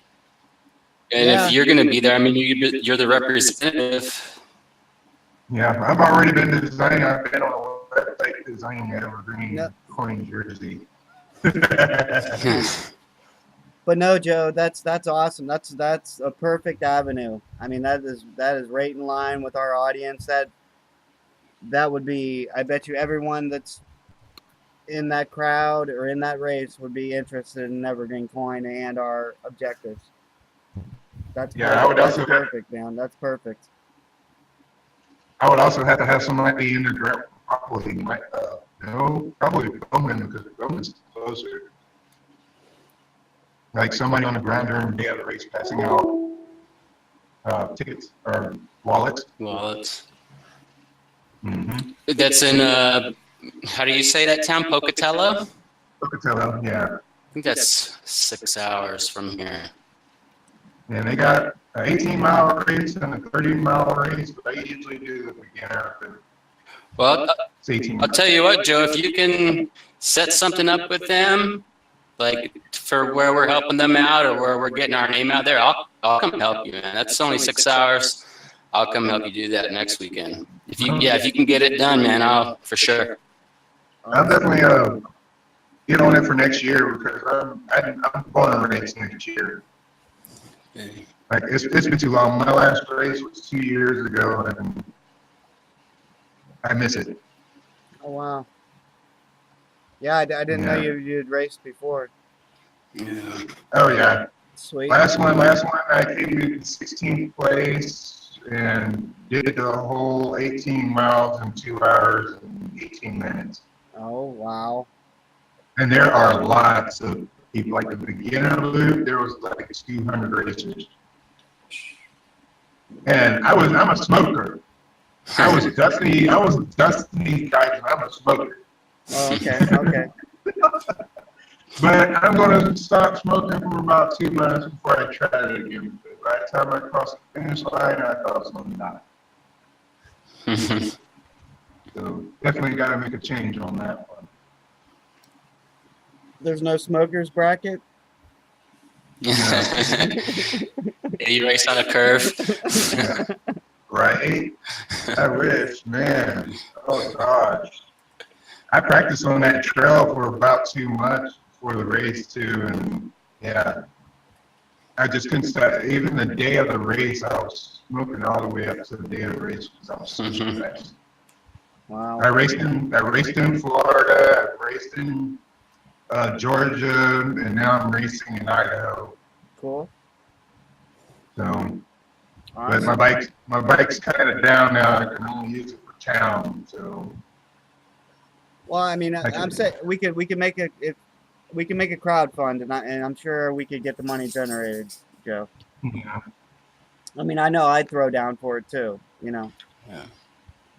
I'll be down because I love racing. So I'll be down. I don't care what race it is. Sweet. It sounds like EGC Racing just Took another step. took a big step From cars to in a bikes. very good direction. That's awesome. That's good stuff, Joe. Thanks, man. Yeah. Yeah. That'd I've be actually awesome. been helping with the community the last couple of years. We go out to the trails and we hide shovels and stuff on the trails so people can fix the trails if there's something wrong with the trail and upkeep it. Right, maintenance on it. And, yeah, sure. Yeah. No, because nobody's paying for it, so somebody's got to do it. If we want to keep riding, you got to keep it looking good. Right. So I like it. I love it. Yeah, I used to mountain bike a lot myself. I haven't in 4 or 5 years, but it's a whole different world. It's like, man. But I didn't compete, or I mean, I just rode a mountain bike ride. I did not compete though. Yeah, competing's kind of crazy. But I bet it would be. Yeah, I tried to record, and I was working on a solar powered what do you call it? Not a helicopter. A drone. A drone. Yeah, I wanted to put solar panels on a drone to make the drone follow me longer. Right. Nice. Because they have drones with follow me mode, so if I could incorporate solar panels on that drone. Do you have So a that drone already? I have a drone, but I did destroy that drone already. Oh, Mm-hmm. Yeah. My flying abilities is not all that great. I'm still getting used to that. Good thing they only cost like $70, the ones I'm using. oh, So, okay. I see. All right. Okay. yeah. When I learn how to fly them better, then I'll go for more expensive ones. So do the $70 ones do the follow you and everything? No, them I have to usually Right. get somebody else to follow me, but I've been trying to figure ways around that. Right. Right. Because they do have a go to home mode. Yes. So I got to this point where I could ride fast enough, and if I get the helicopter, if I get the drone in the air, then I hit go to home mode, and it will follow me. Nice. So it's kind of like a follow me mode, but if the drone ever catches me, it'll land on top of itself. Right. Mm-hmm. Right. I ride pretty fast, so I mean, it's something I've been working with. I mean, to have a solar drone, because most of the drones, they only fly like 3 hours. 3 hours, 6 hour top fly time. Yeah. You know, it just depends on the drone. The drones I've been using, maybe 30 minutes to an hour. So if I was to incorporate that with solar panels, even to get a longer fly time out of it would be good, but actually to fly and record a whole race, that would be awesome. Yeah. Sure. Definitely. Yeah. Yeah. And as as the technology for solar panels grows and matures, that's going to be more and more feasible. Yeah. And now I went out to the park the other day and somebody's got a battery powered boogie board, skateboard. Oh. And I was talking to him. I'm like, dude, you know, wouldn't it be awesome if you didn't have to use batteries? If there were solar panels on that skateboard? And they're like, yeah, but your foot would mess up the panels. I said, nah, if you cover it with a protective covering. Yeah, they're making some big advancements in that, Yeah. using them for roof shingles and everything else now. So Yeah. that So technology is advancing very, very fast, and probably going to advance even faster in the future, I believe. yeah, so for a protective covering on that skateboard for the solar panels, you'll still be able to get the power to the solar panels if you use the right covering, Right, for it. right, right. I think at current, with the current hardware panels out there, I mean, you would need a big, big skateboard to get enough power. You need a big skateboard so you can have big solar panels. Yeah. But That skateboard, that's that's going to change I would call it a fast. skateboard. Yeah, I don't think his was a skateboard because it was huge. Oh, But I I see. forgot what they call them. They're the big boards. Oh, I'm sorry. I thought you were just talking about a skateboard. Yeah. Okay. Okay. Yeah, everybody calls them skateboards, but from my days, the It's not a skateboard. skateboard. Right. Right. Yeah, you can get on a half pipe with a skateboard. You can't get on a half pipe with that Gotcha. whole thing. Right. Right. Well, even the most efficient solar panels out right now only harness 26% of the sun's energy that they could harvest. So once we get that closer to 100%, we can start making solar panels very, very small instead of very, very big like they are now. Yeah, exactly. And I think the rest of the world. Have you seen the solar strips yet? The solar what? The solar strips? I'm not sure to what you're referring. There's solar strips. They're very small, flexible. I wouldn't call it a paneling, but it's what I've been thinking about using for the remote control helicopter. Uh huh. because they're flexible and you can like put them on. I could probably put them on the drone without affecting the weight or the maneuverability of the drone. Yeah, so you can bend it like it's like a film. Yeah, exactly. Right, And you right. get a bunch of them and put them together, and you have, panel. Yeah. Pretty much. Uh-huh. But I don't know much about them. I know where to get them from, but I don't know much about them, like how much power that they Right. would actually push out, or how many I would need. Exactly. Yeah. Yeah. Even though the biggest part, I'm probably only powering a 9-volt battery and a drone.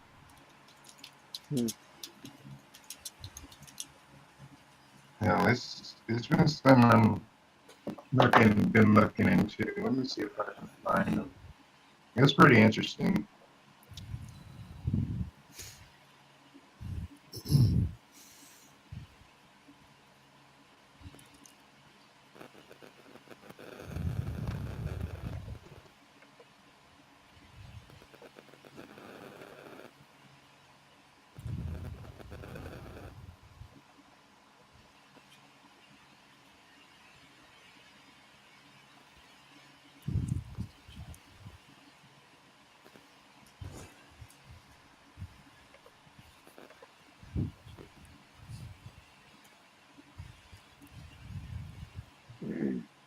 So hey, Kyle, are you having some technical difficulties?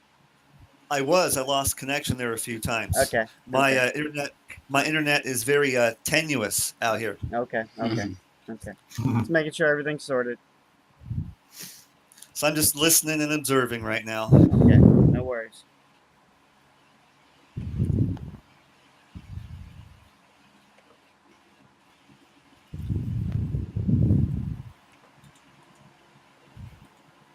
Anyone ever use those little cell phone solar hookups? You know what I'm talking about? I have one for my Pine that I was using for my Pine Oh, 64. Yeah, I got one right here. Okay, cool. I use it while I'm mowing the grass and I have a lot of grass. I have 2 farms I have to mow, so I got like 10 hours worth of mowing that I have to do when I mow grass. So, but yeah, I use it to power my cell phone and listen to music while I'm mowing. And I only paid like $18 for this battery pack, and it works great. Yes. Yeah, I used one for my Pine 64, and it kept it powered all during the daytime. Kept the Pine 64 running all during the daytime. But after night hit, I think it would be like 3 or 4 hours after the sun went down and drained out. Right. Yeah. This won't power my. I did try powering the chip. With it. Here's my chip running. And the same thing. Yeah, during the day I could run it fine, no problem, but I didn't have enough battery. I didn't have enough battery power saved up to come even close to running for a night. I mean, I would only get a few hours on battery, even just at the 5 volts that the chip needs. So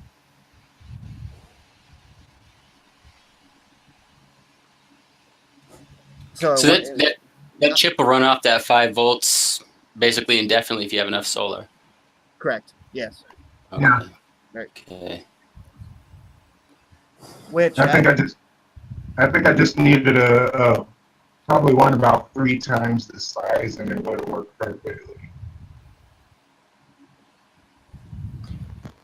Yeah.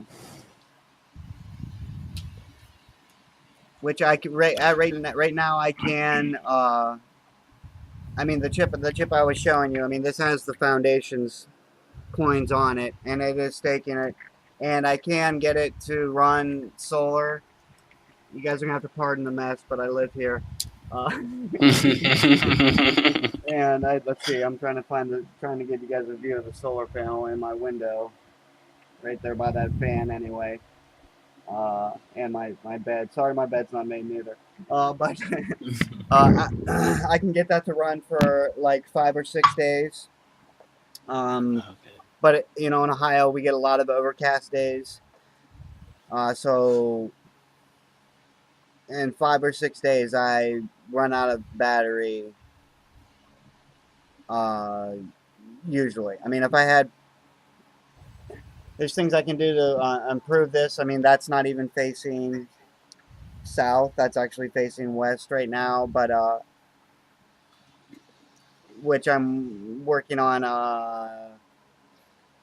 making it so that I can face the solar panels south. But due to my living condition or whatever, right now it's got to face west for me. So it might do much better once it's facing south. That's some of the bigger ones, flexible solar panels. Oh, okay, yeah. But they have really small ones. I cannot find them to save my life now. But they have really small ones too that are like really thin and flexible and probably could fit on just about anything. Yeah. So soon you'll be able to just wrap this film right around your drone and at least extend its battery life, if not supply it. Exactly. I mean, once we get solar panels to be more efficient, there's no reason you'll ever need to charge your drone, as long as you get sunshine. Yep. As long as you're not nocturnal. You don't have a nocturnal drone. Right. But yeah, even then, I think sooner or later they're going to figure out how to get the moon to power it more too. Oh, right, sure, yeah, because there's radiation coming from the moon too, yeah. Yeah, I watched a guy on YouTube. He was testing how much he actually gets from the moon. Oh. No, it's not much, but yeah, once the panels are more advanced, for sure. Yeah, sure. Yeah. Yeah, crazy times. Unfortunately, apparently the United States ain't going to be helping the rest of the world progress that very well. Oh, yeah. Because we're going the other way. We're going back to burning charcoal.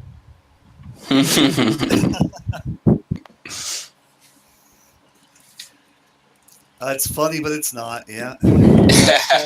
Well, I mean, I don't think our government's setting the trend that the public is really following. So, No, hey, at least I can say that I don't believe our government represents the people. Exactly. And Correct. As long as the rest of the world understands that, and I think they do. I think we'll come out okay someday. Right. I think they do. I mean, everyone I talk to, I kind of ask them that question, and they understand. They know it.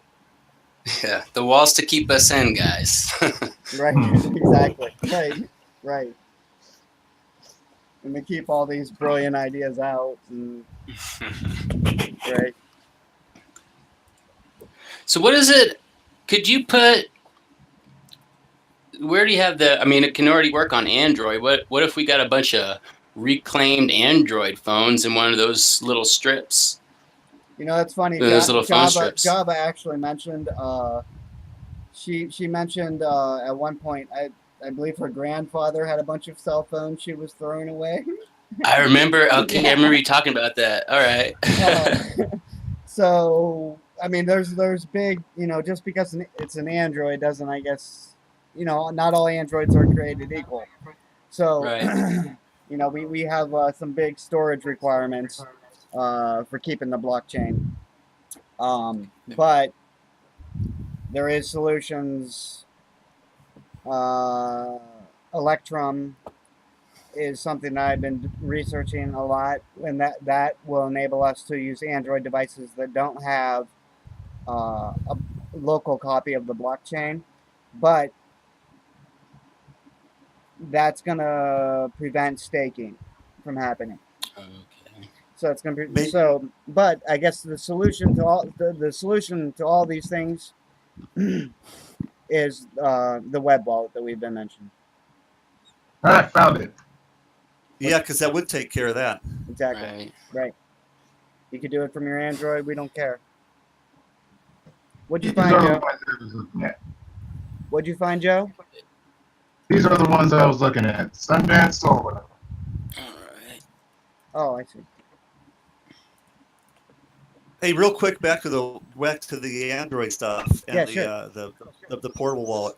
Uh-huh. I think a really important feature that we need somehow, and I don't know how it could be integrated with the website connectivity to bypass what do you call it? Forgot that word. Electrum? Electrum stuff is the ability to scan a QR code. Sure, definitely. Scan a QR code. Yeah. Yeah, there's really no reason that these web wallets couldn't have absolutely every function.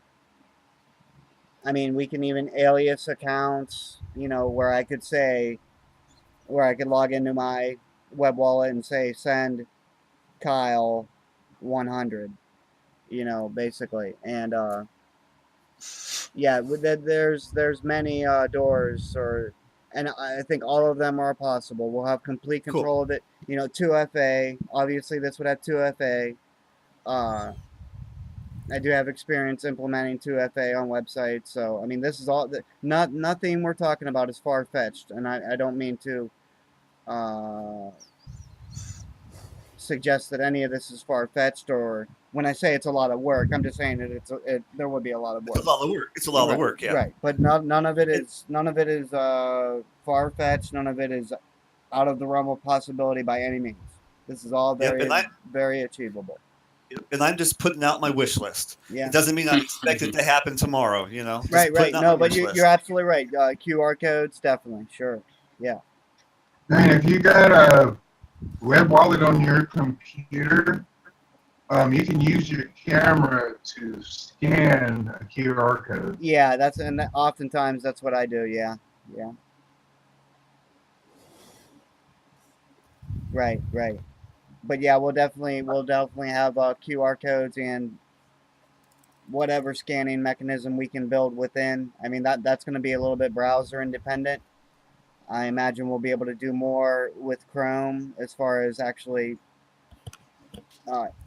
interfacing with the camera to scan, but we definitely will implement that to the fullest we possibly can, for sure.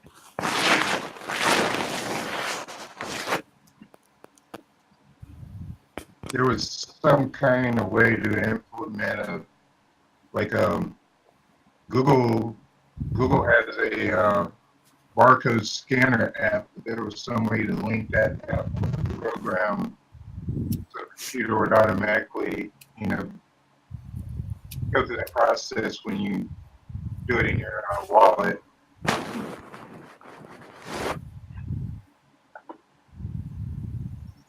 Okay, now so Google has a QR reader.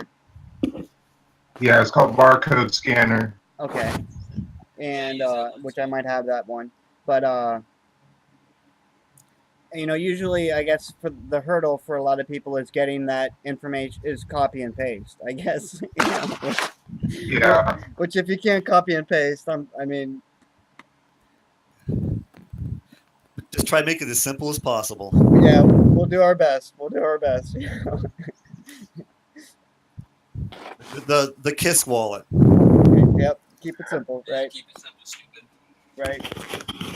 Yeah, and that's why I was thinking even just all of this I guess we've thought about before, but we've never really brainstormed in a group about this at all. I mean, I did with one original investor, but he is long gone. But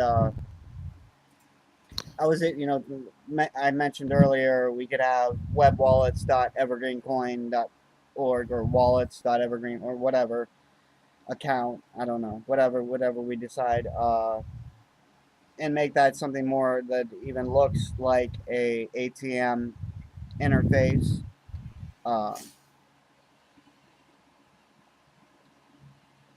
To try to make it as the transition for people that are completely new to cryptocurrency, try to make the transition as painless as possible and try to use all the same terminology they're familiar with and possibly even the interfaces that they're familiar with.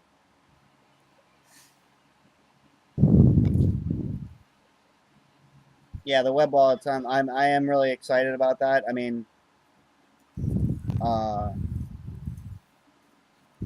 that is going to do some amazing things. And especially, I mean, I guess when we got accepted to pausewallet.com, I guess that did remove a little bit of the pressure for the web wallet, but I should have never really allowed that to happen, I guess, because look where it got us. Now I'm answering support tickets for pausewallet.com issues. You know. Well, honestly, they gave a warning that they were removing coins, so everybody should have. Oh yeah, right, yeah. Yeah, and I specifically either emailed or private messaged anyone that I knew in the EverGreenCoin community that used Pause Wallet. I specifically, personally, talked to them about it and offered to help if they needed any help to get their coins out. And most everyone was fine on their own, but I just was trying to look out for the community. Yeah. Well, it seemed like that. Oh, excuse me. Yeah, go ahead. I was going to interject here. It seemed like that the Pause Wallet guy or guys or group seemed like a pretty decent folks. I mean, they weren't like wasn't sure of them at first, but they had a good idea. Yeah. And it doesn't look like they're trying to get anybody's coins. And I had some stuff on there, and there was plenty of time to take it off, plenty of warning from them. Right. So hopefully that wasn't too hard of a transition for people. Right. Right. Yeah, and most people didn't have any issues. A few did, but it took me like 10 minutes to move my coins. Yeah, I mean, when Pause Wallet has been a great service, and I am very sorry to see this happening, but I understand why they're doing it. You know, they're changing their business model. They got their own coin now, and they want the whole world to be run on Pause W coin or whatever they're calling it. I understand. I understand. I think that's crazy. They got their own exchange now. I'm like, what? Right, and they're all Pause. They're all exchanges for their own coin, their own markets. Which, going with that, why would they want to remove? Who knows? EverGreenCoin, you know. I figure on these things, it's kind of like their business. Exactly. Yeah, and that's what they kind of did tell me that. Yeah, but maybe you gotta get on the exchange separately. Maybe you can come back and get on the exchange instead of on the staking side. Right. Yeah. I mean, and they did tell me that, you know, this doesn't mean that EverGreenCoin can't be back in the future. It's just right now they're changing their business model, and I mean, but they're not removing all coins. They're just only removing the ones volume-wise. It must be. I mean, they must be going strictly by the number of coins they have there. I mean, because I know, I'm a developer for projects that they have less volume, but have a greater number of coins there. That they're not removing those projects though, just EverGreenCoin. Yeah. But yeah, exactly like Kyle said, it is their business, and I mean they have. I have nothing bad to say about them at all, and I'm not trying to say.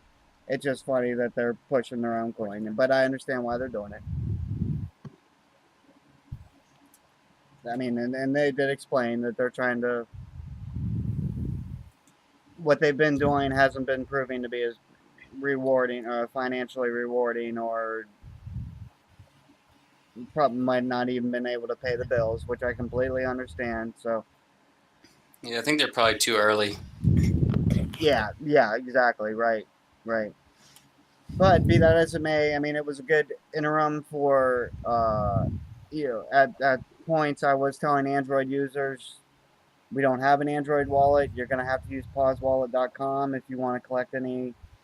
If you only have an Android and you want to collect interest, you're going to have to use them. fortunately, before pausewallet.com closed, or not closed, but did what it's doing, we did get an Android wallet, so uh, it worked out good that way, I guess. So, Yeah. but the web wallets, I mean, that is, I think, a solution to a lot of the issues we've been talking about. I'm not, Well, besides just solutions, I think it's a good thing for marketing or for looking more whole or oh yeah, strong. sure. Oh yeah, sure. Yeah, right. And just for newcomers to cryptocurrency, I mean, they don't have to worry about nothing. They'll not have to worry about anything. If we built this web interface smart enough, which we can, uh, they won't need to worry about private keys. They won't need to worry about. They won't even need to worry about their public key if we build it smart enough, which we can. Cool. I mean, they'll have access to that information if they want it, but the private key, there is some issues there, but there is ways we can work around even those issues. Although I don't think if we do that, we'll be able to group stake for them. Well, I bet the answers will come when you start building it. Exactly. You know? Yes. Yeah. Yeah. But it will be awesome to have that. Yes, and I am very excited about that. And hopefully it's the early part of 2018 that we're and possibly even started on this towards the end of 2017 actually. Well, I imagine that can also be something that starts on the simpler side without bells and whistles, which can adapt, as time progresses also. Sure. Yeah, definitely. Yeah. Not that bells and whistles are bad. It wouldn't be bad having them to begin with, but right. Yeah, they're usually more problematic at the beginning, but yeah, we'll definitely be going through some beta phases with community members like yourself that testing things out and whatever. Yeah, security is going to have to be the big focus with that. Once we start holding other people's money, then absolutely. Then I'm concerned. Yeah, the pressure. No pressure at all now. No pressure. Right. Here's $1 billion worth of EverGreenCoin. Hold it for me. Right. Hey, it could be. It could be in a couple of years. Right. I mean, and we could. We could even insure deposits up to a point. I mean, there's really no limit to what we can do here. I mean, other than coin supply. I mean, we the foundation. I mean, we could guarantee that nothing ever happens to. I mean, obviously, I want to guarantee nothing bad happens to your coins all the time. But perhaps if people need more security, but I guess that's not the case because they had no problem giving them to Pause Wallet.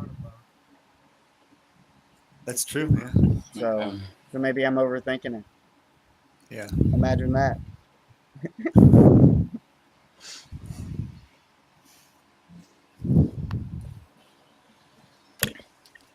But yeah, I mean, obviously, I mean I guess the current objectives are really, given all things happening here at the same time, is the Flint water, just because through unfortunate circumstances, I might be in the neighborhood real quick here, and then Solar Staker, and then I would like to, I'm completely fine with Web Wallet at that point. And if we need to improve the roadmap to adjust for that, that's awesome. But I know a lot of people are waiting for the Solar Staker. No, I haven't been in much on the Solar Staker thing. Okay.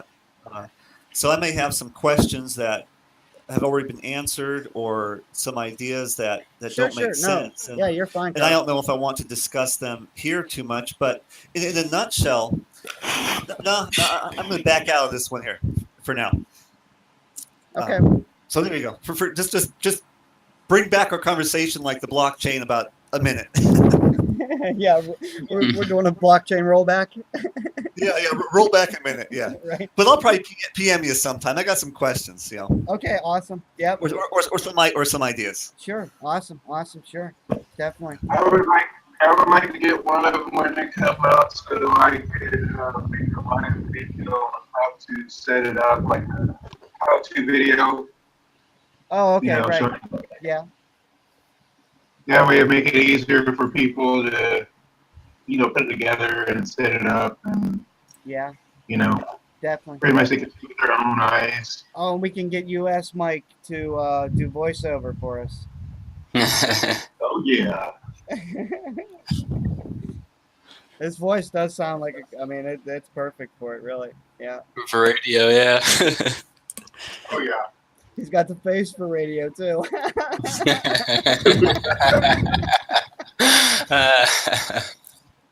Oh, DeCarlo? I'm just joking. It's just a joke. No, I'm serious. That guy's awesome. Yeah, he is. Here like a couple weeks ago, I think, shit, man, he should be on this radio talk show host type thing. Right. Yeah, he does video. He does a lot of video blogs. Yeah. Yeah. I think, yeah. No, he's great. Yeah. Yep. Well, if we all get together one day, I can tell you that Mike DiCarlo knows how to party. Awesome.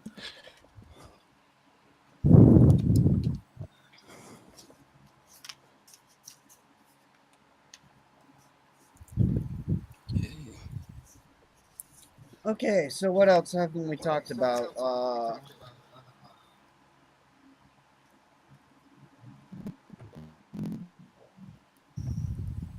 Let me look for my notes from the last. When you figure out the Flint, just let me know, and I'll put that money in there via PayPal. Okay, cool. Awesome, bro.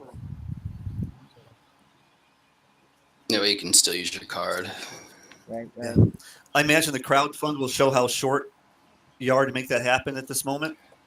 I don't think we've had anyone. I mean, I'll look at it right now. I don't think we've had really anything on the water. But Mike DiCarlo, he put $1,000 down on it. Oh wow. Yeah. Yeah. So the website doesn't necessarily reflect all the donations. I try to keep that. I have to do some really tricky things to the website to make it reflect donations I receive, or EverGreenCoin rather receives outside of the website. I have to do some really bizarre things to the databases to make it reflect outside donations, but I usually do. Although it's sometimes it falls off my plate, but there's only so much so much work you can handle, Right. Yeah.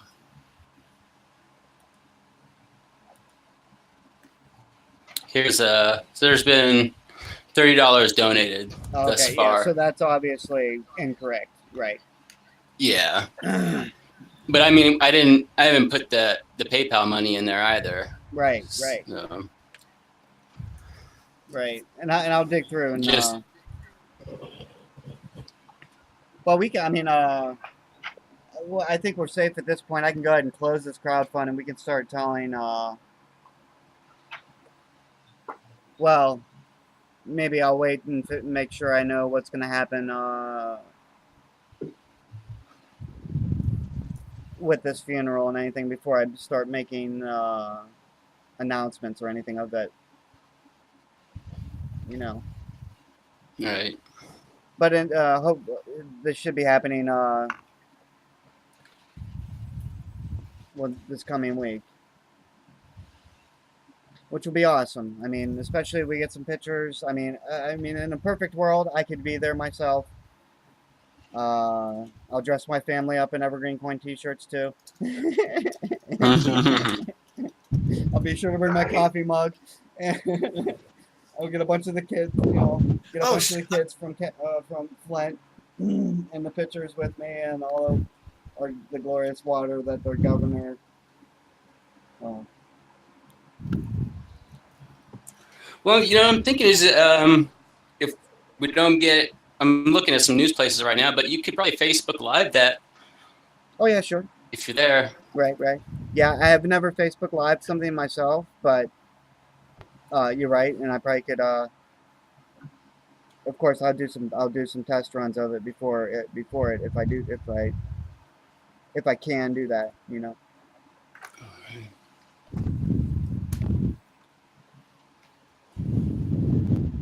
So I guess the if you'll call them hurdles right now might be that how can I get to there at the same time as the water?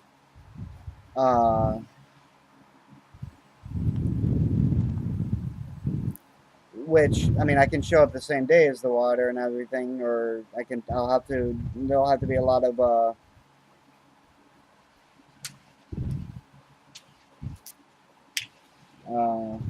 I'll have to try to figure out how I could coordinate that, or delivering the water myself. I mean, I do have a truck, so I mean that's what I wanted to do actually. Myself. No, I heard mentioned food bank. Is this going to a food bank instead of a school? Yeah. Now, well, that's where they want it sent if we send more than 100 cases. They don't want 100 cases. They don't want 100 cases showing up at a school. Basically, I get the impression. Yeah. That kind of makes sense. Right. And also, isn't like school out for a lot of people nowadays this time of year? Or? Exactly. Right. Yeah. Right. Yeah. School. Right. People are always hungry and thirsty. Right. Yeah, very good point. Right. You don't want me showing up to the school with no one else there. Good save, Kyle. All right. You just never know, you know. It could be some charter school that's open all summer, you know. Oh, true. Right. Yeah, there's probably there's probably the summer school kids there during the summer. You know. Yeah, I was one of them. Little troublemakers. Yeah. Actually, they're the free thinkers. I mean, yeah, I did not do good in school at all. No, not until I got in college, which I almost dropped out of high school. And technically, I did drop out of high school, but I didn't fill out I was so lazy that I didn't fill out the paperwork, so they couldn't say I dropped out. So I actually was able to get a diploma. So, procrastinators unite tomorrow. Yeah, most people they ditched school. They went, drinking or doing whatever. I went hiking and fishing, so that was more beneficial than the classes I missed, for sure. Well, no, it came down to, I mean, for me personally, they wanted me at the school 8 hours or whatever, and I needed 2 classes to graduate, and I was like, I'm not spending all day in study hall. I'm just not going to, I mean, I have 2 jobs. I'm not spending all day studying, especially when you bitch at me for trying to sleep there. You know? Oh yeah, pardon my language. Pardon my language. Sorry, YouTube world and everyone else. You can edit that part out if you want.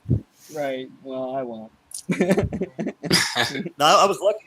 In my school, they gave me credit for outside work experience, and I got credit for not being there for working. Oh, see, that's perfect. See, that was my big complaint. Like, I was very upset about it. I mean, through my high school, in my earlier years, I tried to get all the classes out of the way, and then when I did, for doing so, I get to sit in study hall all day. Like, kind of defeated the purpose. But anyway, we don't need this tangent right now. Yeah. But yeah, definitely, Kyle. Let me know what your thoughts are with the solar staker and that. Definitely. We'll do. We got it on recording, so I gotta follow through now. Yeah, I'm sitting here usually 18 hours out of the day. So I'm usually pretty easy to find on Skype, in the Slack group. You can you can private message me on Bitcoin Talk or whatever. I'm really easy to find, usually. All right. Especially Sounds now like a that plan. everything's planted and first cutting of the hay is done, so I'll be sitting here for a while. Well, All right.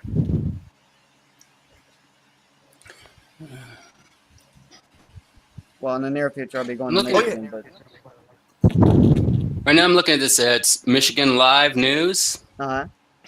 They have a branch in Flint. I wonder if we advertise if they'd come out, Huh. talk to us. Right. I'll dig through and then I'll find something out. Okay, but I mean, I'm not.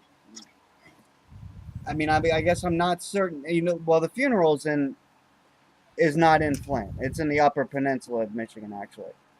So it's a far way away from Flint. Right. The funeral itself. But if I got to camp out in Flint for a day or two, so be it. I can do that.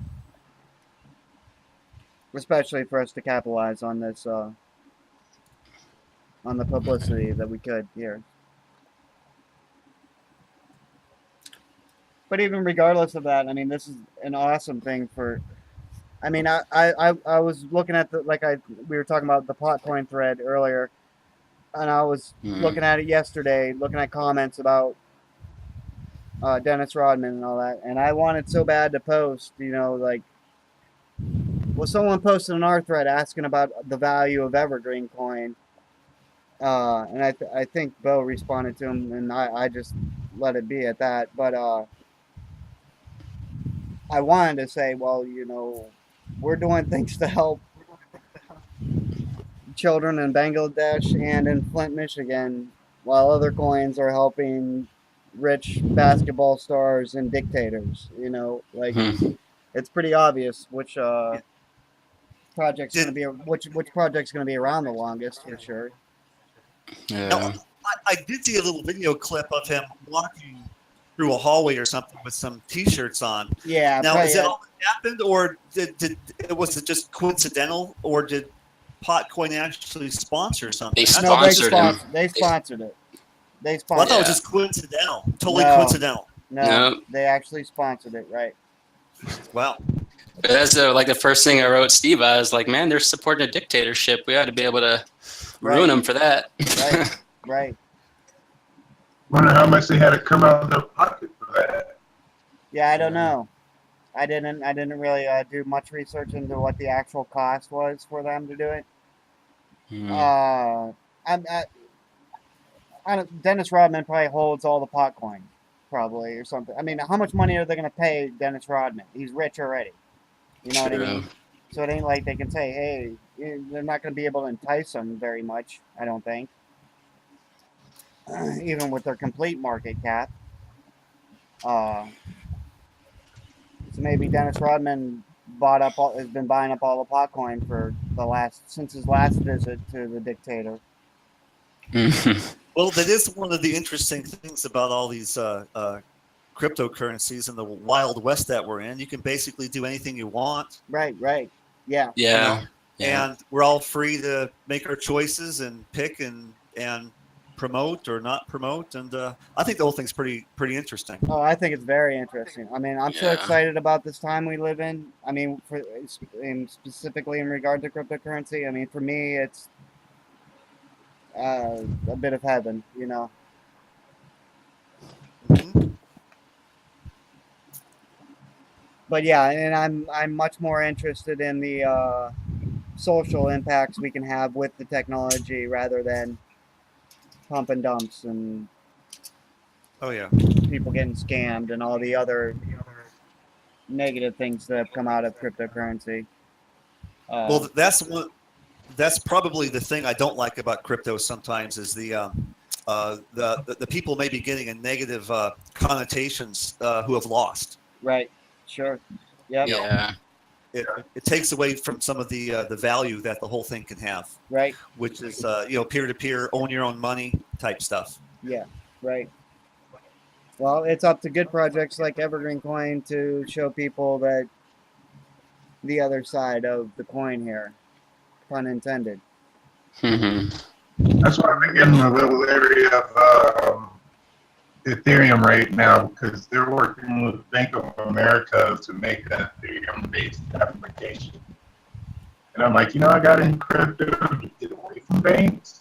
Right, yeah. And no one can blame you for trying to make for speculating and making money at something you do. I mean, no one can blame you for that. No, but I don't think a bank getting involved in crypto is any good sign of anything. I mean, we're absolutely silly to think that they're gonna not rape people like they've been raping people. They're not gonna change. Right, they're not gonna change their objective.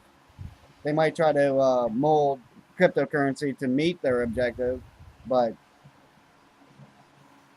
the Satoshi Nakamoto's intentions for cryptocurrency are not going to be expressed by U.S. bank or any other bank or government. Yeah. And back to Ethereum. I hope ETC takes off. I know a lot of people that hold a lot of ETC. Yeah. I've been holding some Stellar. How's that doing? Nah, it's going so right now. I mean, I wish I had money to hold coins, but I always have to sell.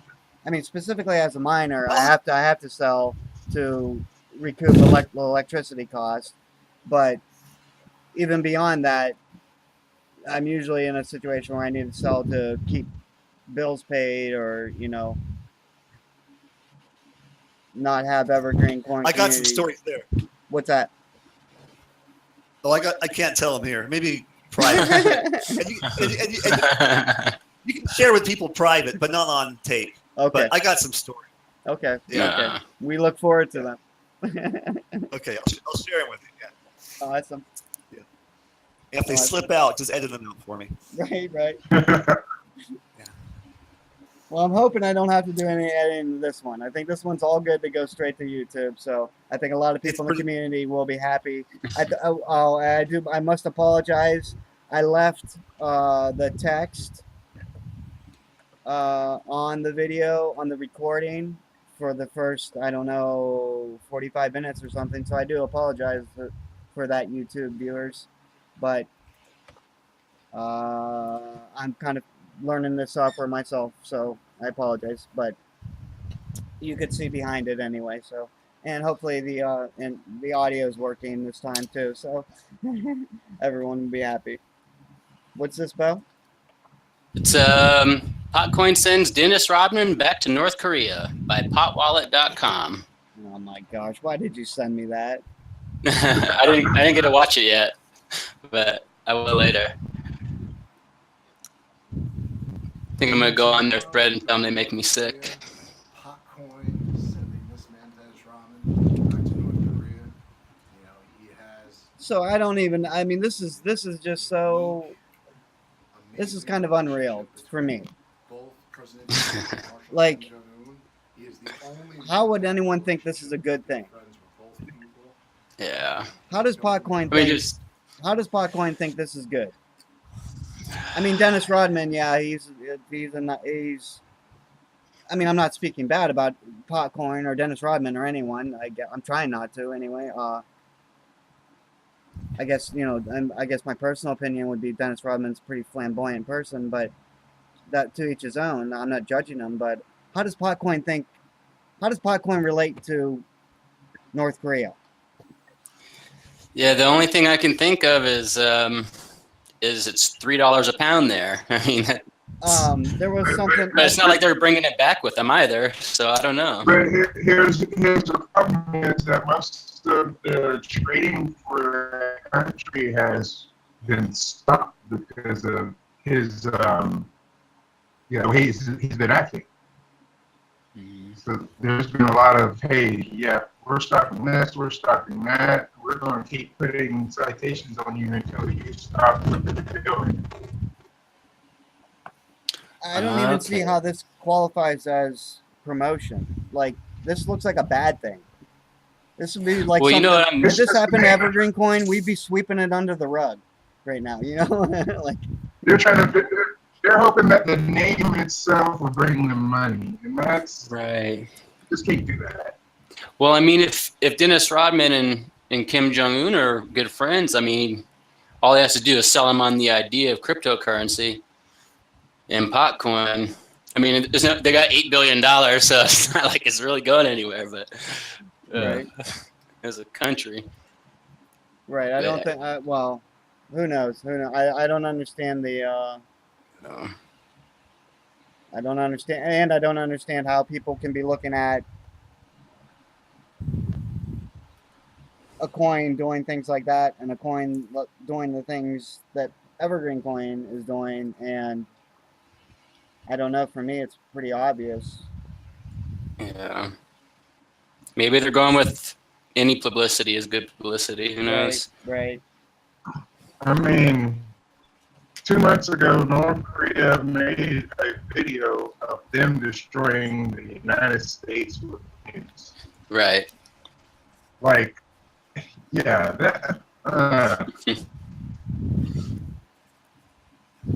That.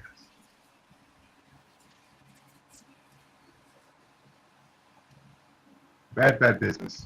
And I mean, I think you know, I mean, everyone knows how I feel about a coin trying to niche a market like that. And I mean, I don't think that's going to work out. Yeah. And I'm not trying to discredit Potcoin by any means. I'm sorry, what was that, Joe? I said the price has proved it. Look at that happened since the price since it's happened.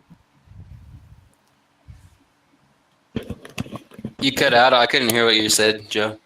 The price hasn't. I said the price has proven how it's working. It's not working for them. The price Right, okay. since it's happened. Well, no, it was 20 cents before they did this, and now I think it's 13. So maybe they dumped a bunch of coins to make the money for it, or a bunch of investors weren't happy with it. I mean, it's all just speculation unless we went in their Slack meeting. Right. Yeah, I read. Like I said, I read a little bit in the thread, but I didn't spend a whole lot of time there. So. Yeah, see you in a couple of weeks, I'm sure. Oh yeah, definitely.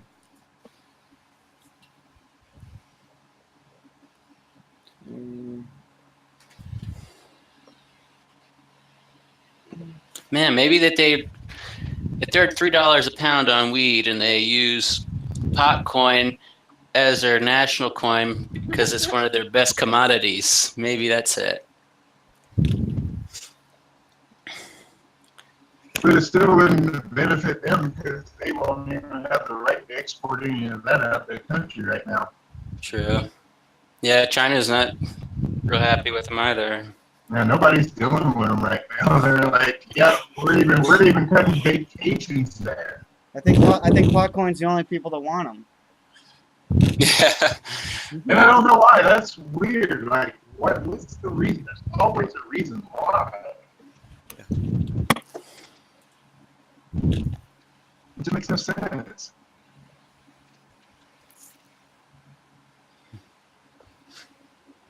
There's got to be an explanation.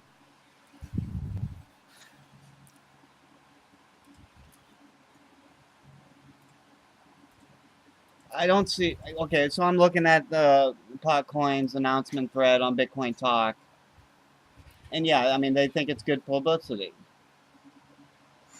Okay. I mean, I saw it on Steve Colbert, late night television show or whatever, and they were just laughing. Bless you.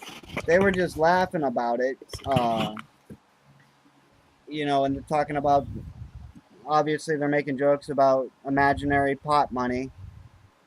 I mean, none of it looked like good publicity for me at all. I mean, they were making a mockery of it. I mean, and I'm not trying to discredit Potcoin at all.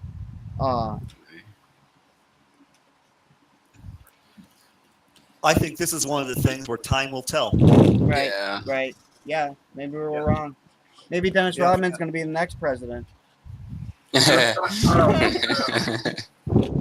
I mean, like Steve said before, I mean, your grandma's not going to use, or your kid's not going to use Potcoin. Right. They'll use EverGreenCoin. Right.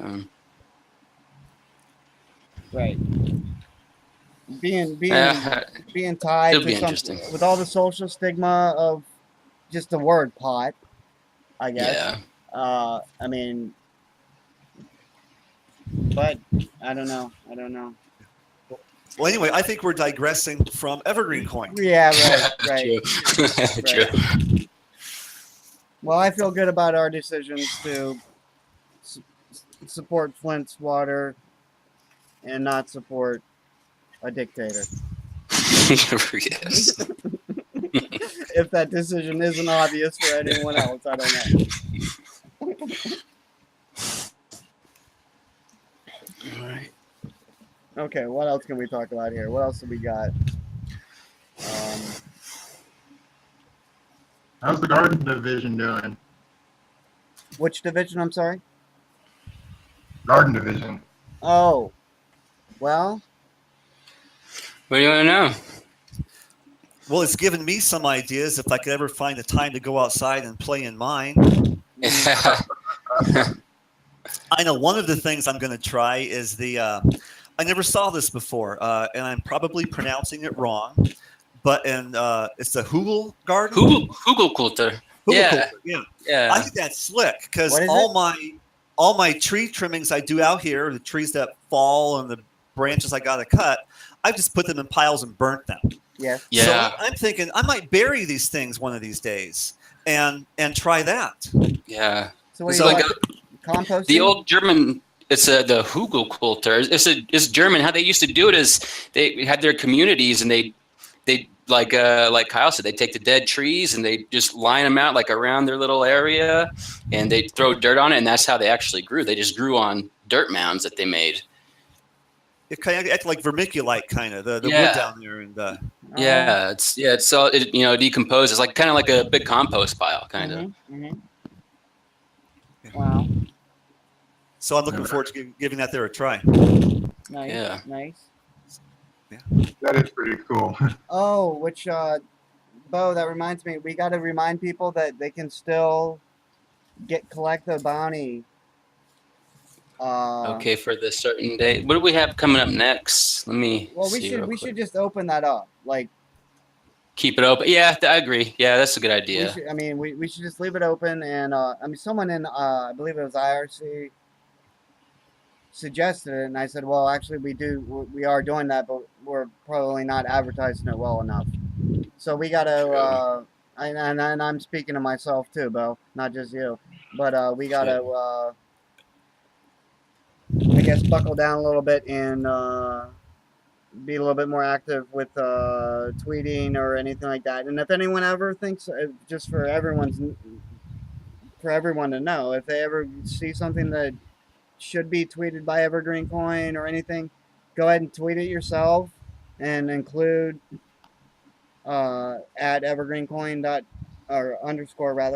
at EverGreenCoin _ is the username for the time being. And I will go ahead and retweet it, or include the EverGreenCoin hashtag. I usually at least once a day, I search for the EverGreenCoin hashtag, and anything I see that's good, which 9 times out of 10 it is, I'll retweet. So, Hey, Joe, do you mind if I use some of your gardening pictures on this everyday or EverGreenCoin Earth Day every day? Oh, you can use anything you want. Okay, cool. Well, just personally, his personal photos. Yeah. Oh. I'll just take them off of the Facebook ones then. Oh. I'll be going out this weekend and taking more pictures. There's a lot of stuff off the ground since that last rain. Right. Cool. So yeah, we can make it like when you first plant it, and then we'll have it stretched out until when you harvest. You want me to take? Good. Yeah, whatever you need. I can take pictures of soybean fields and corn fields. Heck yeah, yeah. I'll take all those, and then we can build this up a little bit better. Nice. Yeah, let's do that. Yeah. I mean, and I'll try to get some EverGreenCoin logos in the pictures. But I guess Okay. it's not prerequisite, and I'm not trying to get the payment from the bounties or whatever. But we do need to be more resilient in reminding people, even ourselves, I guess, apparently, Yeah. that we're doing that, and that it's open ended. It's not something. Let's just because people have busy lives. You know, they might not be able to do it on a specific weekend or anything like that, but they might be able to at some point if they know it's something that's ongoing and all that. You want to try to? You mentioned you wanted to try to raffle another shirt off too. Right. Yes. Okay. And I'm still working on that, making that evergreen coin rock for Pocatello Chubbuck Rocks. It's going to be a reward rock. So whoever finds it is going to get like 1,000 evergreen coin. Wait, whoever finds what? I'm sorry. They got this group called Pocatello Chubbuck Rocks. You probably got one in your town. But it's like a group that they paint rocks and they Okay. off.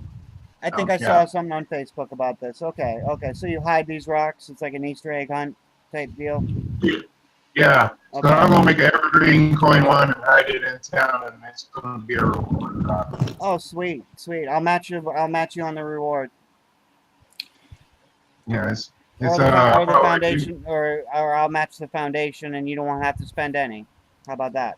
Okay, that sounds good. Okay. Yeah, my friend's working on getting me to paint because I need at least two different shades of green, and my painting skills aren't that good. So. Yeah, my first one was a Pokemon rock, and it looked like a really Pokemon. Oh, okay. Yeah, that's awesome. That's awesome too. Yeah, I mean, any small community thing like that, that's great. I mean, there's a farmers market here in my town that I'm hoping to be selling produce at, and I'm going to be selling. I'll sell at a discount. If you pay with EverGreenCoin, I'll be selling at a discount of probably like 25% at least on the produce too. So, I mean, I'm not sure how many people I'll get it in my small farm town will understand it, but it's some exposure, blah blah blah, and Get people interested. Yeah, and I think you know, I've done these farmers markets up in Kent, Ohio, and I mean, EverGreenCoin wasn't around then, but I think if I had it then, I'm sure I would have got some interest and new community members and their ideas and everything else that they would bring to the community. So, you know, all these little outreaches like this, they can open big doors for us, and who knows, you know. Baby steps.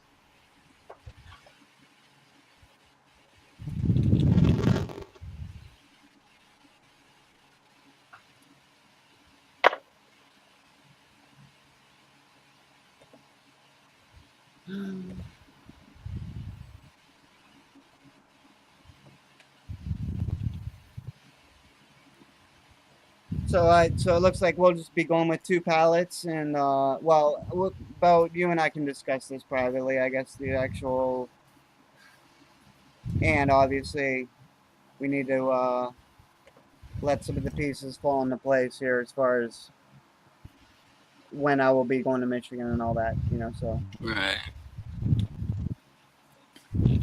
Yeah. Once we know, once you know the time, and we work it from there. right.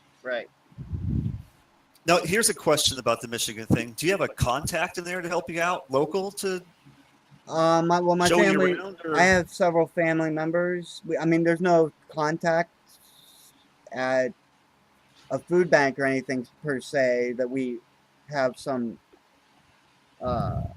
connection with or nothing. No, but I have family in Michigan, and in the Flint area, so I'll be able to get help at least. All right, I was just wondering because it's. I was just wondering. Right.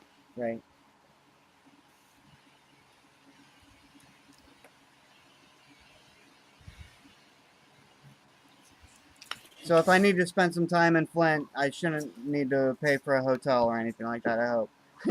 So, and Yeah, don't drink the water. Right. He'll have plenty with him, I think. Yeah. I can't. I mean, I still can't believe that's happening here in the United States. And if it's happened in Flint, Flint isn't very far from me. You know what I mean? Geographically, right. I'm in Ohio. In case anyone doesn't know, I think it's happening a lot wider than we know. Yeah. You know. Yeah. Or it could be the beginning. I think I poisoned. I put something on that. There's over. In the water, okay, yeah, American cities with documented water toxicity: Jacksonville, San Diego, North Las Vegas, Omaha, Houston, Reno, Riverside, California, Las Vegas, Pensacola. See, I put all the cities that are having lead poison, just lead. I mean, there's so much other stuff too. It's ridiculous. Pensacola is from the phosphate mine. What's that, Joe? Pensacola is from the phosphate mines. That's where their toxicity comes from. Yeah.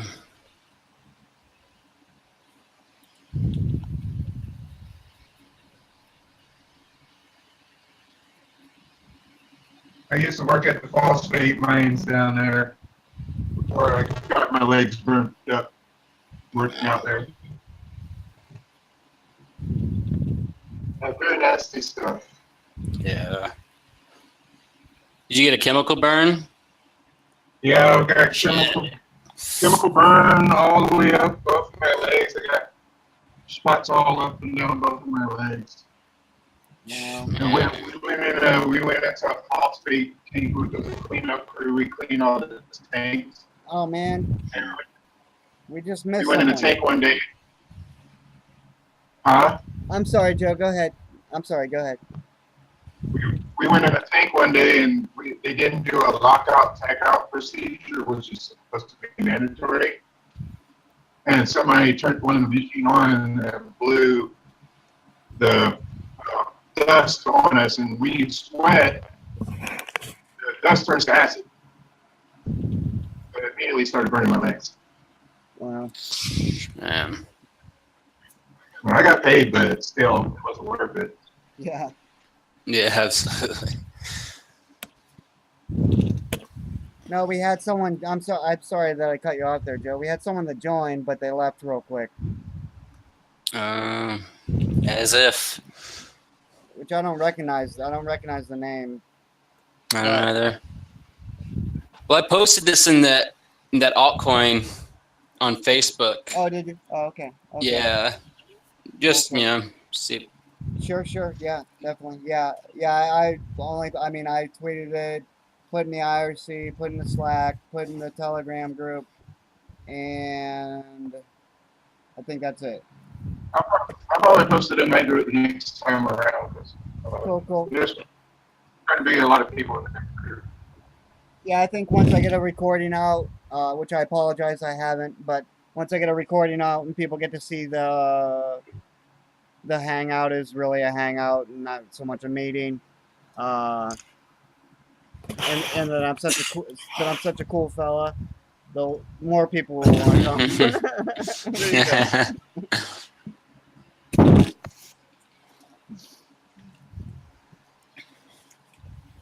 Awesome. Okay, guys. Well, we're 3 hours into it now, so I think we've touched on everything. So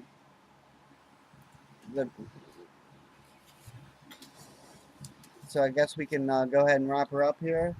Like I said, hopefully the Flint water thing's happening next week. Then all hands on deck with the solar staker, and then hopefully in the very near future after that, we can get rolling with these web wallets. I'm very excited about these web wallets. That's going to be an awesome. That project yeah, me too. Right up my alley. I mean, that's going to be fun. All right. Cool. Yep. Gentlemen. All right, guys. Enjoy All right, I'll see you. Okay, I'm going to let you go. It's been real. Yep. All right. Yeah, good talking, Kyle. All right, bye, guys. See you guys.